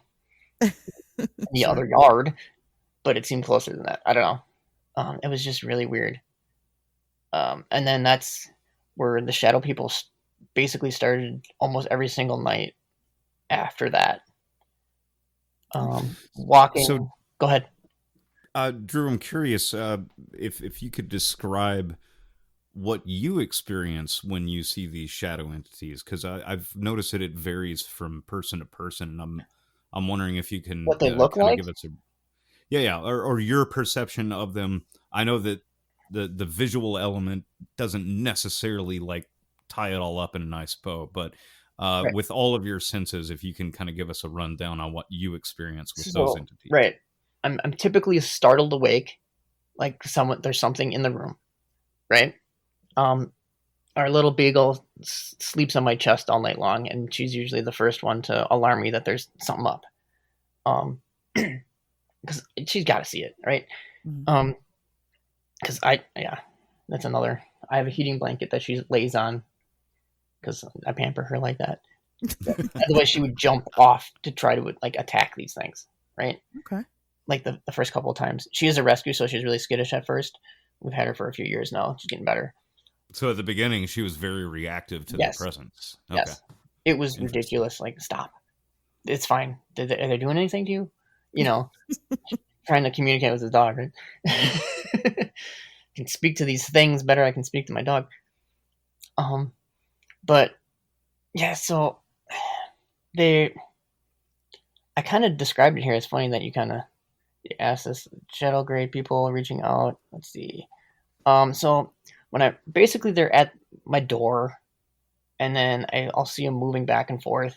And it's like when they realize that I see them, they come closer. So it's like a humanoid shape, fuzzy edged, not really quite solid. Yeah, that tracks. Little bit transparent shadow, right? Male figure, female figure? Male, I guess. Ambiguous. Ambiguous? Yeah. Okay. It's usually straight on, like they're looking at you. Hmm. So it's just Yep. the shape of a person, right? No titties then is what? No, I can't say no. Okay, all right. No, I've never seen teats, so yeah. no. I mean, just that's what, or I guess hourglass shaped, but it's not like Well, actually, no, it's funny that you say that because like I've had encounters with similar entities as well, and I have come across some that do have like a more slender and sleek figure, a feminine. but Yeah. But but not. still, there's nothing defining them to one gender or the other. Okay. Like, yeah, It's the idea of a person, right? Sure. Quote yes, unquote. yeah, exactly. Okay. So that's why I'm like, is this in my head? Well, yes, because everything is, right? Yeah. So there's usually 2 or 3 of them in the room at a time. And there's always one that's really close, reaching out, and that's when they get closer. Then I see it's a gray's typical gray alien face, right? Interesting. Wait. So the shadow entities turn into the grays, or is this something separate? I think that a shadowy. I think they're 2 different. You think they're different? Okay, all right. That's what I was getting at. Okay. But yeah, I think the shadow people are there first. Maybe they're the conductors of the crazy train. I don't know. Hmm. So they can show up together, is what you're saying. Yes, they Okay. typically do. Okay. And maybe it's because I have my glasses off at night. Maybe they are grays. And this is where everything kind of blurs together. Okay. Okay, so I love that you brought that up. You mentioned that earlier, and I wanted to say something, but since you brought it up again, I want to tackle this really quick. I don't think our physical Right. vision really has anything to do with it. My guess, and well, at least with my own personal experience, is that you can have encounters with these things with your glasses on, with your contacts in, or none of the above, and they will always remain the same. Everything else might be distorted and out of focus, but these things always seem to be within the field of vision, even though they look like they're fading out of it, and it drives me absolutely bananas. I get it. Yeah. Yeah. But I just wanted to throw it out there for skeptics listening or whatever. Like, oh, it's the middle of the night. You have your glasses off. You're sleeping. Yeah, absolutely. Yeah. No, very, very good point. Yeah. Yeah, absolutely. don't. I'm You're not trying to- trying to convince us. We believe you. I'm trying to, figure it out for myself too. Right. Like, what is going on? Nobody knows. And I sometimes I can see this shadow outline better if I squint, but then maybe that's in my head thinking, oh, if I squint, maybe I'll see them better. Right. Yeah, that's never worked for me. Every time I tried to squint, like maybe the rest of everything in my field of vision might start to fade and get fuzzy, but they stay the exact same way no matter what. And it's they, right? Not moving. Yeah. Well, I've had encounters with various different versions of this, and which actually kind of brings me to my next question for you is, have you met our buddy with a hat? Ooh. No, and I don't want to. Yeah, I've heard stories, right? Not fun. But that goes to something that I left out on my notes, but I will come back to that. So, in high school, my parents built a house out in Fremont, so you can kind of see where that is. That's about 2 hours north of where I am now. On about 10 acres of land, they had 5 acres of woods and 5 acres of just grass, right? And the house was tucked back right against the edge of the woods, about halfway, right, at a weird angle, and I don't know, it was a quarter mile or whatever type of driveway, gravel, whatever.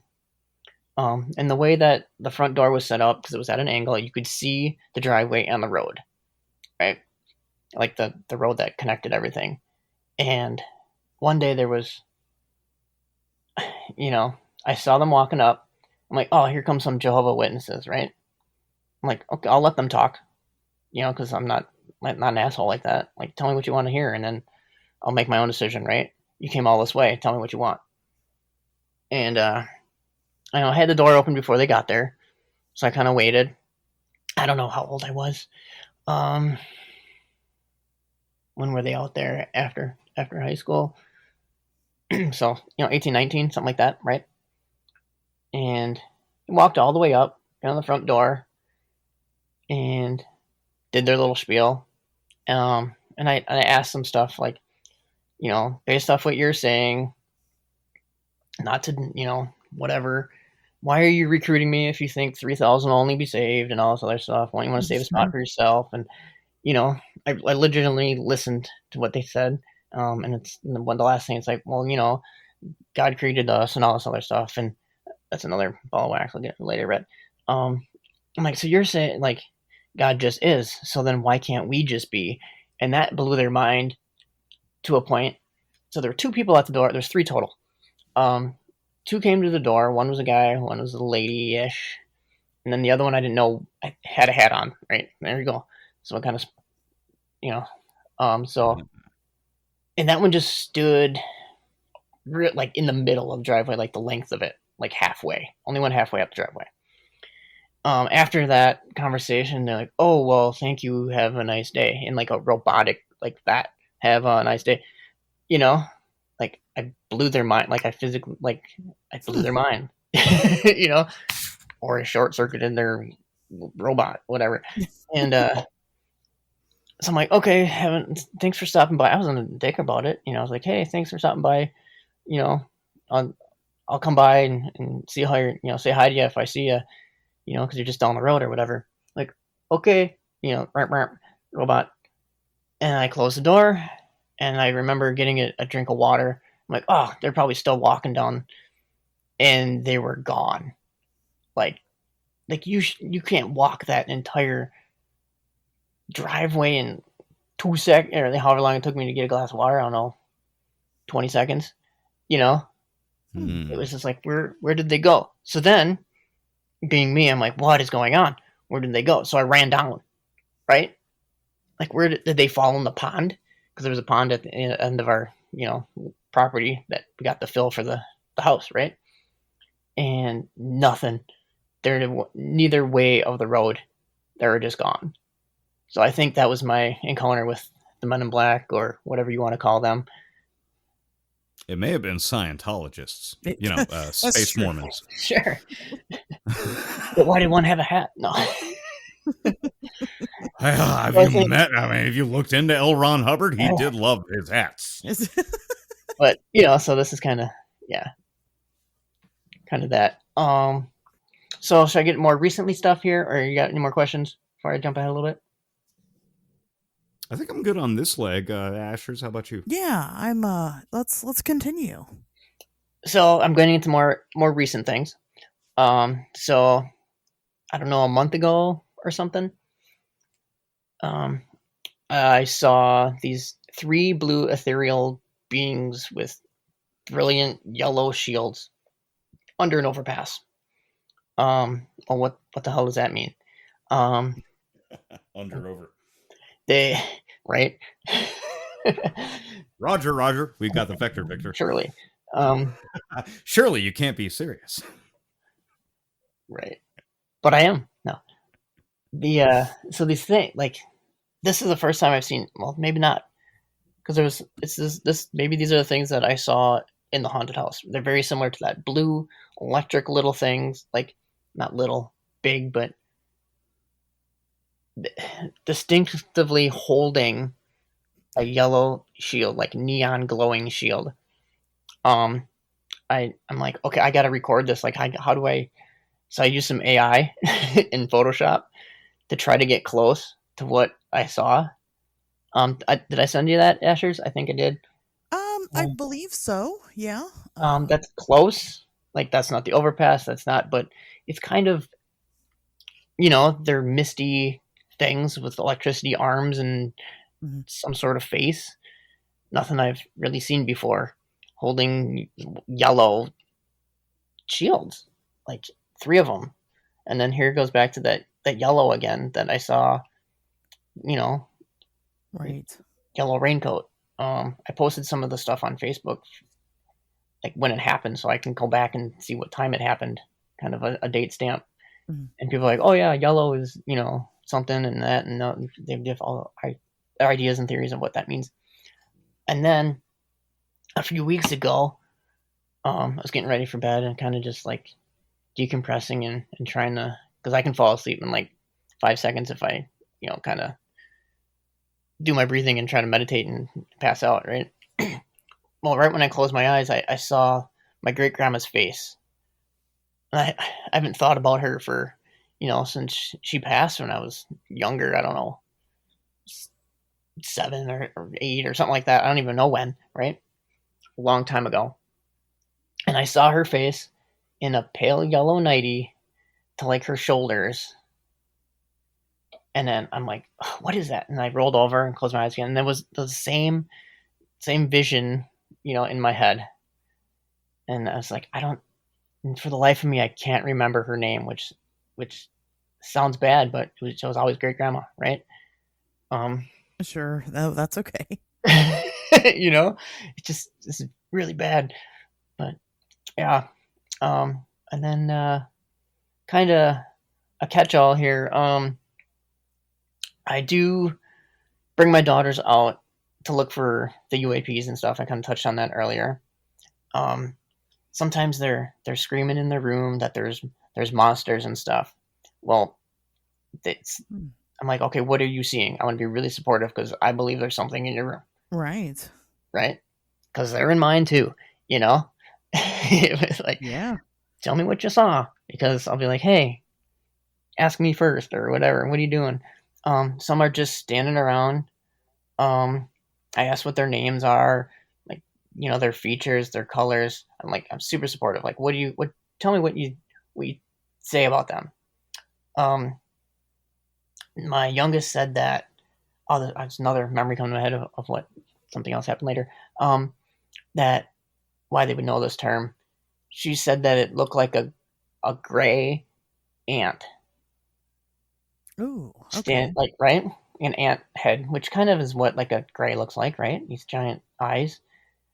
And they're really like obsessed with ants because they got bit one time and they hate ants. They're in the house sometimes when it rains and whatever else. And then the other daughter said something about that they look like gnomes with purple hats. That spark anything, right? I've never seen them except for in a movie. You want to name that movie? There's also a book. Communion, maybe? Yeah. Right. So, yeah, sometimes they say they're friends. Sometimes they say, it's grandma or an older lady. They sing and play to it at night. Other times they're completely terrified, and it's the Black Hand. Right? Okay. And then they have to go sleep on the couch together. I'm like, that's perfectly fine. So now we have them bunk beds, but the bottom bunk actually sits on the floor, so there's no under. So they really haven't had much problems with that in a while. Okay. Now, your oldest, you said, is 12, right? So, I mean, so what are the age ranges? Yeah, 12, 5, and 3. Well, the 3-year-old's going to be 4 next month. Okay. Yep. Okay. But all daughters. The 12-year-old, I'm assuming you guys have had conversation. She's the one where you were looking out at the sky with, I'm assuming. Yes. Okay. Yep. Okay. And we do that every time because she thinks it's really cool to do that. Oh, okay. Right. And then I bought a laser, but I'm yet to use it. Yeah, we talked about it. To point to what I'm talking about. Like, right there by that star. Well, you don't know what I'm talking about. Can you even see what I'm seeing? Right. Are you, is your brain comprehending what I'm seeing? Right. Okay. And sometimes she doesn't, it's like, it's right above the house. Like, what do you, why can't you see? Or I think she gets, gets kind of annoyed with it. It's not cool because she didn't see it instantly, sort of thing. And getting cold. So that's kind of interesting. And forgive me for derailing here for a second. But, I'm almost done. Given your whole stretch of experiences here, I find it really, really interesting that your previous experiences with what might be considered to be an abduction scenario when you were younger, you were interested and eager to go. But it wasn't until your later ages, like in your 20s or so, that you started to view it as an abduction. And I think there's something to be said there about the way that a childlike mind perceives some of this phenomena as opposed to an adult. Like with a childlike mind, you're often, as you said, like full of curiosity and wonder. But as you get a little bit older and you get a little bit more bogged down, the stuff becomes, it seems a little bit more sinister because it's out of the realm of what you would expect day-to-day life to be like, you know? And I also think that watching all these shows and stuff has like a preconceived notion unconsciously that they're menacing or, up to no good or whatever. Like, why are you here without asking, sort of thing. Right. Well, maybe they're not. Maybe you're in their space. Ooh, good one. Right. All right. And that's kind of how I'm viewing it now, is that, like, I'm tapping into their radio station or TV channel or whatever you want to say. Sure. I'm like, who the hell are you? Why are you in bed? Can they see the bed? Or what? You know what I'm saying? Like, why are they always standing and I'm always laying down? Or, that sort of thing. Or maybe I am standing and they're laying down. Who knows? Like, they're reaching out to me when I'm actually reaching out to them, or, who knows? These are things that I try to, when I was compiling this list and I knew I was going to come on here, like, I'm trying to figure it out. Yeah. So going back to my youngest daughter said that they look like great aunts. Mm-hmm. They went camping with their grandpa, like camping, right? They have an RV, or not an RV, a pop-up camper, that you pull behind type of thing, right? An old school one. And she said that she saw skeleton-like ants in the forest. And that no one really, it's like, oh, you're just, you're 3 years old, you're making this stuff up. Like, no, I bet you she saw them. Like, why would she make that up? How would she know to make that up? We took a trip to Tennessee for spring break this past year. And we were right on the edge of protected forests and stuff like that. And we're like, oh yeah, we should go Bigfoot hunting, just for whatever, right? Sure. And we visited the museum and tourist stuff. And she said that she saw some stuff in those woods too. Like, hey, more power to you. Like, I don't know if it seems like they're following me or something, like, come on. I don't know. But interesting. Okay. They, like, my youngest seemed to be more attuned to it than my oldest. She could really care less about it. Except for, it's funny going outside, seeing things in the sky. I'm like, no, that's a satellite. I'm sorry. I just know, that it's a pretty straight trajectory. It fades in, it fades out. Yeah, because of how the sky is shaped. Sorry.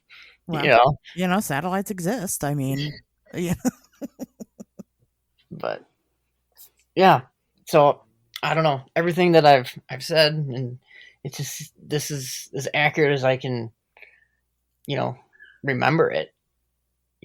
So that's pretty much all I have. You missed one. Did I miss one? You did. Tell us about the pale crawler experience. Oh yeah. See. It's my favorite. So many things. That's why I should have gave you my notes. So that was when I was working at the Kalahari. I would go in really early, 2:30 in the morning, right? So then I could get out around 1 to pick up my kids, because they can only be at the daycare for 9.5 hours and all this other stuff, right? Just getting by. So I have an electric motorcycle, and I was taking that one morning. I would take it even when it was, 40 degrees out. So the wind chill would be like 10 degrees, if not colder. But this was, it had to have been like a spring morning. And however, it was, or night, I guess you would say, right? Really early morning, really dark. I have a bunch of lights on the thing, right? so people can see me and I can see. I'm not stupid. Sure. My helmet lights up. I got wind turbines on the side that create lights and all this other stuff.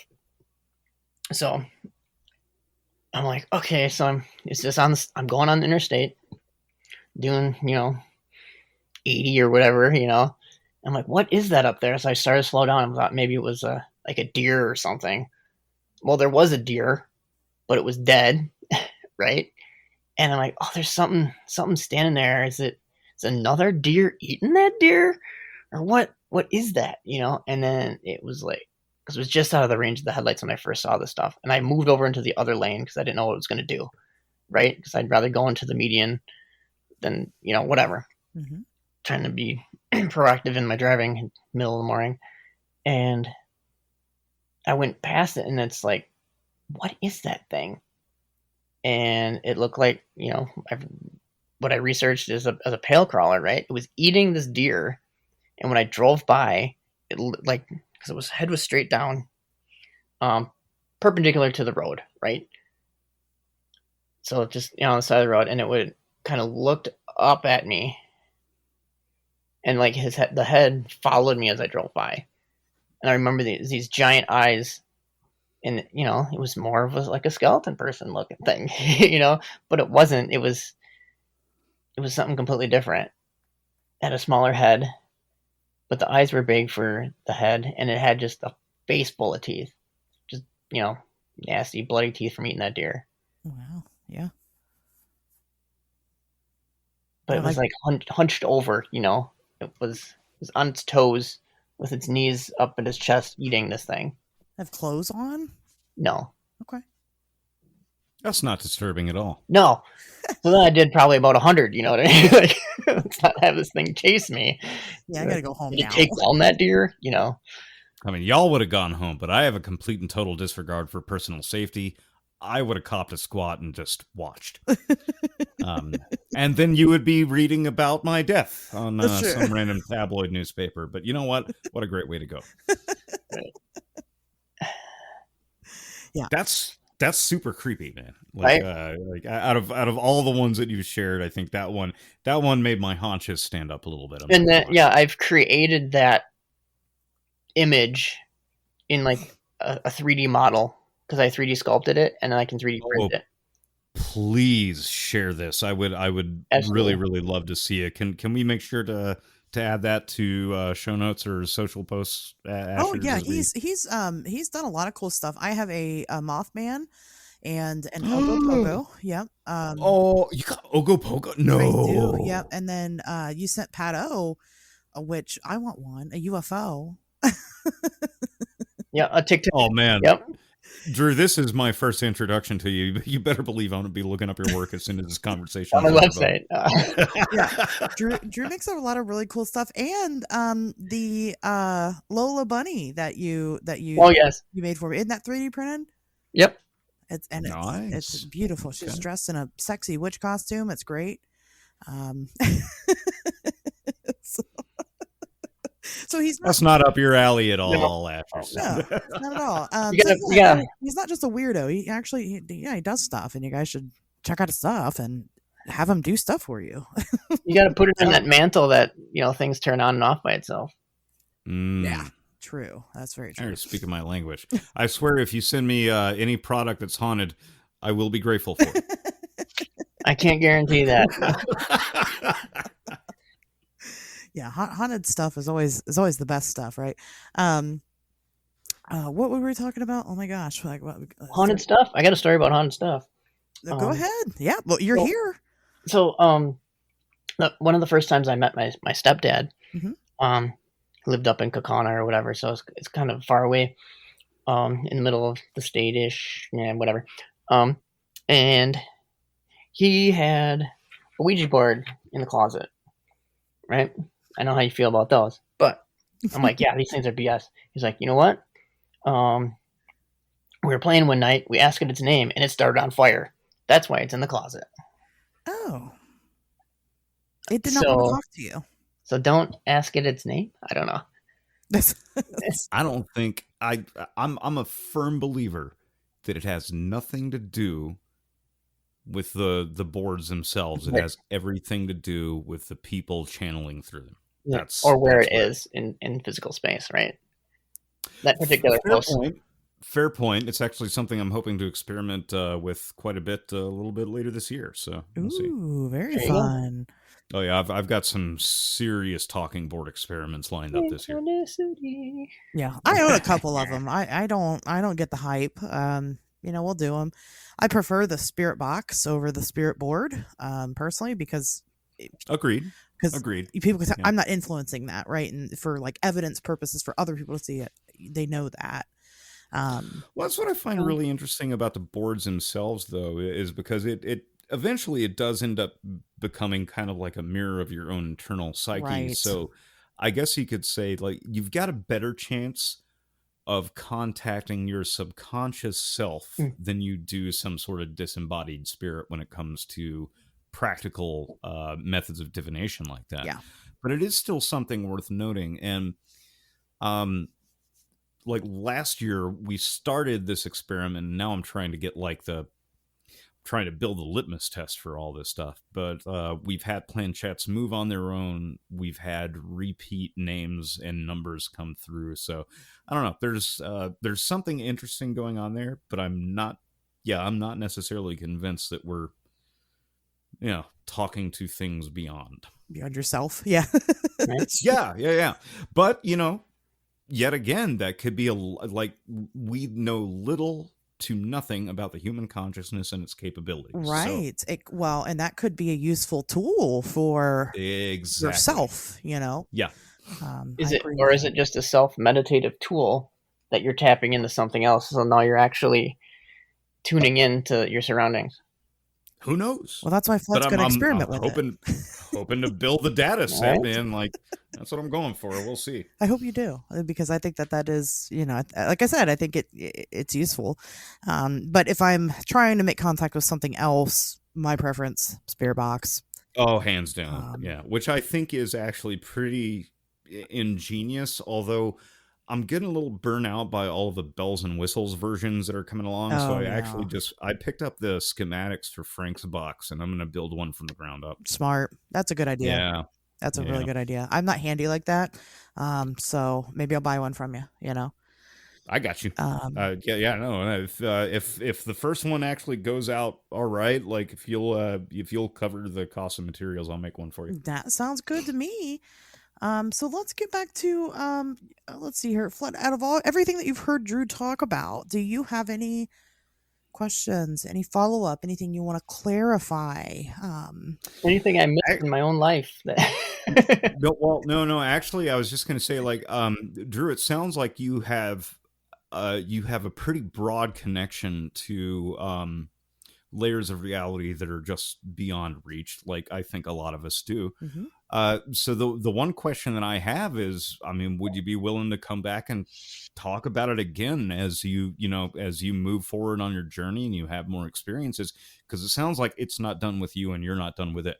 Yeah, absolutely. Like if I actually do touch his hand, right?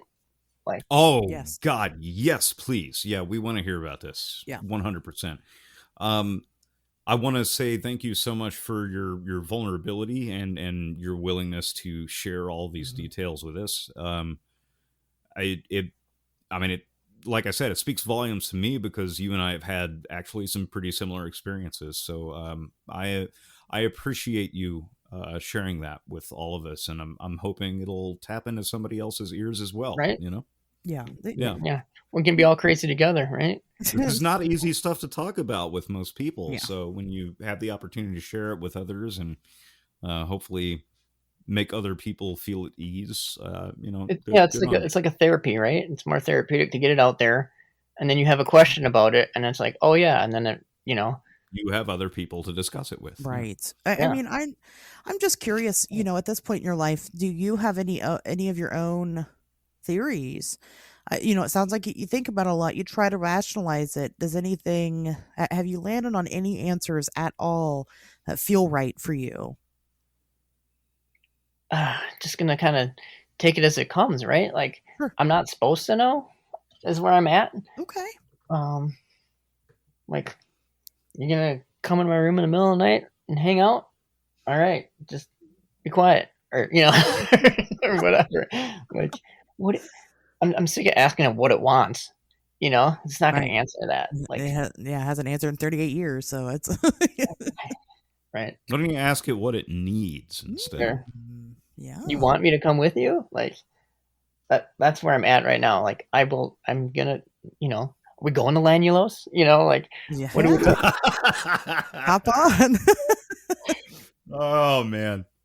I wish it were Indrid. He's a chatty guy, Anybody who got the Lanulos joke, you were officially my friend. There you go. Hopefully it's everybody that listens to the show, but Right? Well, yeah, your crowd, absolutely, Right. 100%. Yeah. a little insulted if they didn't. No, Right? it's Right. like I said, if it were Indrid, that'd be easier. He'll just chat you up, apparently, according to. I just want to see him in that sexy reflective onesie. Ooh, The grays and reflective. Yeah. Oh no, Indrid Cole Oh. apparently had like a Indrid. really super sexy, like flashy reflective thing underneath his trench coatish Oh, like nice. apparatus. Yeah. Well, he's real handsome, so I mean, who wouldn't want to see that? I don't know. It depends on how big that grin is. If it's pretty close to, yeah, I don't know. That can get weird. So I think that's a I've seen look-alike, people right? that smile too much. It just weirds me out. Oh, jeez. No, Doppelganger. it's totally okay if you don't have answers. I don't think anybody 100% has the answers. Again, I say this all the time. If somebody had all the answers, then like I would be out of a job, right? I mean, so hopefully, if nobody else gets the answers, right? Except for me. No. The answers aren't the point. Well, this might be, puzzle pieces that someone else is looking for. Right. You know what I'm saying? Like, There you go. Yeah. oh, I had, I saw some yellow something or others, or that's what this means, or, whatever. Exactly. And, hopefully it brings it together a little bit. And then, I hope for you, it's therapeutic in a way to have everything in one spot that you can reference to, you could send someone else to come and listen to your story. Sometimes it's exhausting telling these things over and over again, so that was also kind of one of the ideas of building the show to begin with, is letting you guys have a place to be like, hey, look, this is my story. This is what I've been through, depending on what your needs are. So, I know as an experiencer myself with different things, I'm like, this is the gist of it, but I don't have a dedicated link to send people to, right? To be like, hey, this is what I've been through. So I thought that would be nice to have. Yeah, have you drowned once? And are you seeing things? It's like an ad for Ghostbusters, right? Right. Do you have a connection with the color yellow? No, I love that though. Like, this is one of the reasons that I talk about the Mandela effect. Like every 4 or 5 months or so on the show, it is like I'm pretty sure I kicked a bucket and I woke up in a different reality. Who the hell knows? Right. But it's nice to be able to have these types of conversations with like-minded people, and even if you don't share similar phenomenon, to be surrounded by people who are like, fascinating. Tell me more. It's a very comfortable feeling. Yeah. And some of the stuff, I will say, kind of, you'll come across a certain story. I hate to call it a story. That sounds artificial. You come across an encounter, and it unlocks like a core memory for you, and you're like, wait a minute, I've had that same thing, and you've gone your whole life not realizing that you've had that same thing. And I think, and you can also use it, Drew. You can visit this back again to hear your own story as time. I hate my own voice. Everybody says that. I did. Says too. every podcaster ever. Right. Like, trust me. Like, we get it. Yeah, you're fine. You're fine. I'm good with it now. I've gotten used to it, but all of you should be very comfortable with your voices. They're beautiful. Yeah. Just roll with it. Right. Yeah. Just stop thinking about it. Everybody's voice. Everyone else perceives your voice as something different, right? I don't think. Right. I don't think I've ever heard someone's voice and I'm like, ooh, it's more their character, right? Fran Drescher. No, I kind of like listening to her. It's enduring in small doses. But like I said, I like her character too. So Anyway, you know what? This has nothing to do with paranormal. Yeah, we're not going to descend into 90s sitcom territory. No. Next time. No. Well, then No. that'll kind of tie in with, 90s Disclosure and, Sightings, that show. That sort of thing that really connected with me. Is like, hey, these aren't skeleton people. Oh, yeah. Speaking of which, I want everybody to take time to go look up Jellyfish UFO, and I want to hear what you have to think about that.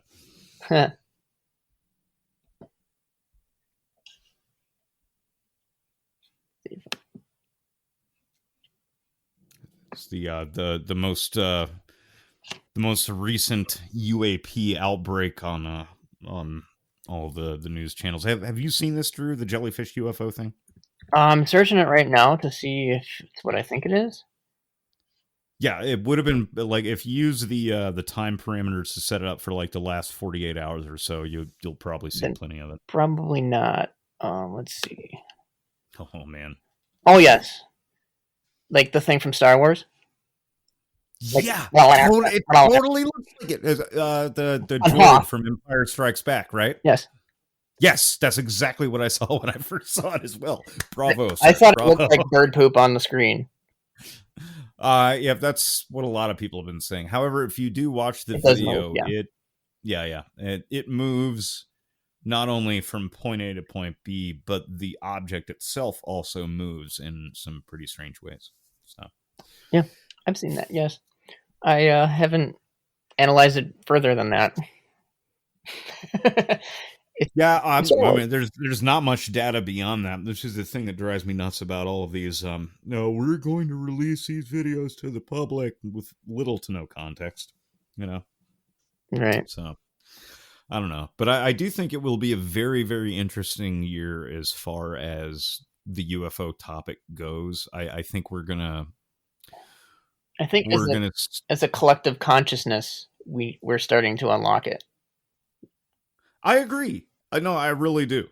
And this is one of the things that I was talking about earlier is that I do think that what's happening right now and why these topics are starting to become a little bit more commonplace in just general conversation is I do think that we're kind of teetering on the edge of some sort of, evolutionary step. We're starting to, well, I'll put it like this. Just in the last 18 months alone, our understanding of the concept of quantum physics, the nature of the universe, and the birth of it have all been thrown into question because of varying levels of sciences that we've been able to tap into and gain more data. So our understanding of the universe is flimsy at best. Right. The more we know, the less we do. Right. Right. And at the same time, we are seeing this massive boom in an interest of theoretical life outside of Earth, and I'm not going to say aliens, but we're just going to wrap it all up into that bow of it could be interdimensional, ultra-dimensional, extra-dimensional, whatever. But it's not just that, because if you look at the global population as a whole, the last several years have brought a lot of people into the realm of paranormal research. And I think we're starting to see this massive resurgence in it, where it's not about the tourism or the flashiness. You have a considerable amount of people who are genuinely interested in applying, thought-provoking methods, critical thinking, and data points to all of this stuff. So we're kind of seeing like a resurgence in parapsychology, which just warms my fuzzy little heart. It really does. More data, right? Yes.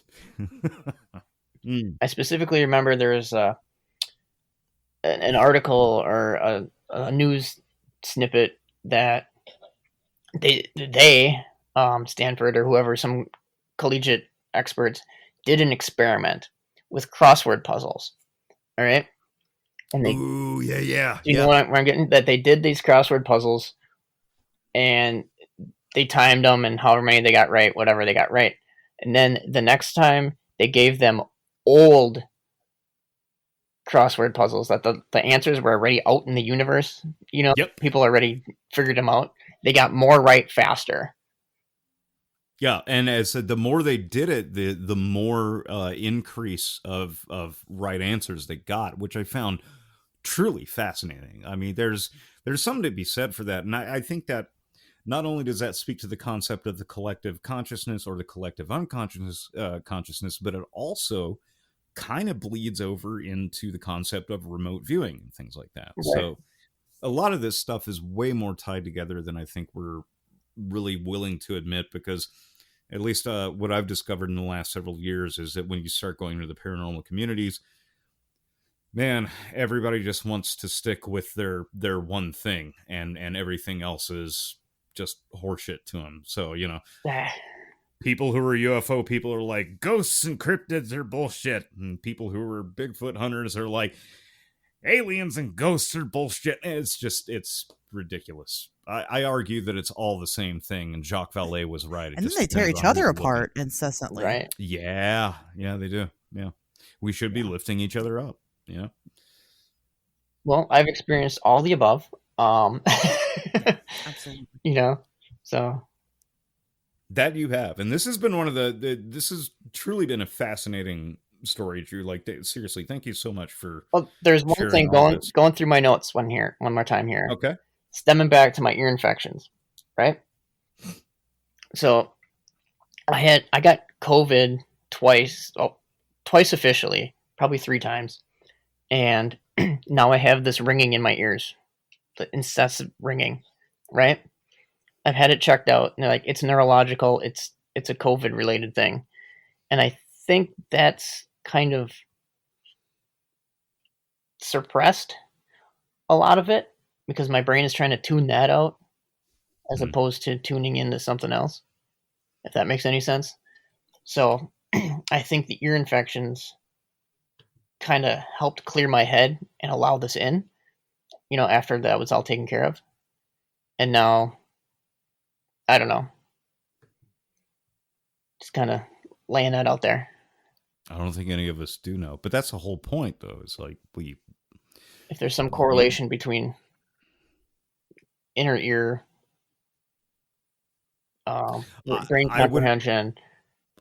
I would argue that the equilibrium probably has a lot to do with it. But I'll have more to say on that in a future episode. We should probably have you back on. Absolutely, yeah. It's kind of long here, but I could sit and talk all night. Well, Drew, that's all I've got for you. Ashley, you got any final wrap-up questions? Nope, I don't have anything else. Drew, where can people find you at? Facebook, I have everything because my mom wants to know what I'm doing. But I have my own website I've had up for a long time. drewschmidt.net. So it's drewschmidt.net. I have just a little collection of what I can fit on there for the finite space that's on there. You can see everything I've done in my career, my college work, side hustle things, car wraps, 3D design, everything. And then there's links on there to my podcast if you want to listen to me talk about nothing, because it's called The Random Anything. Poke around on there. If there's something that you want to see, hear, or get, you can contact me through there. Awesome. Well, I mean, I want to thank you again for coming on and, you know, getting so personal with us and sharing your experiences. You know, these things, I can't reiterate enough. These things aren't easy to talk about, you know, especially deep diving into your whole history and, you know, kind of, like I said, getting personal. So anyway, if you want to come on the show and you want to share your experience, you can reach out to myself on social media. All the links are down in the description. You can write into the show on Wednesdays, we talk weird at gmail.com. And we'll get you booked on here. But with that being said, we'll see you guys back here on the next episode.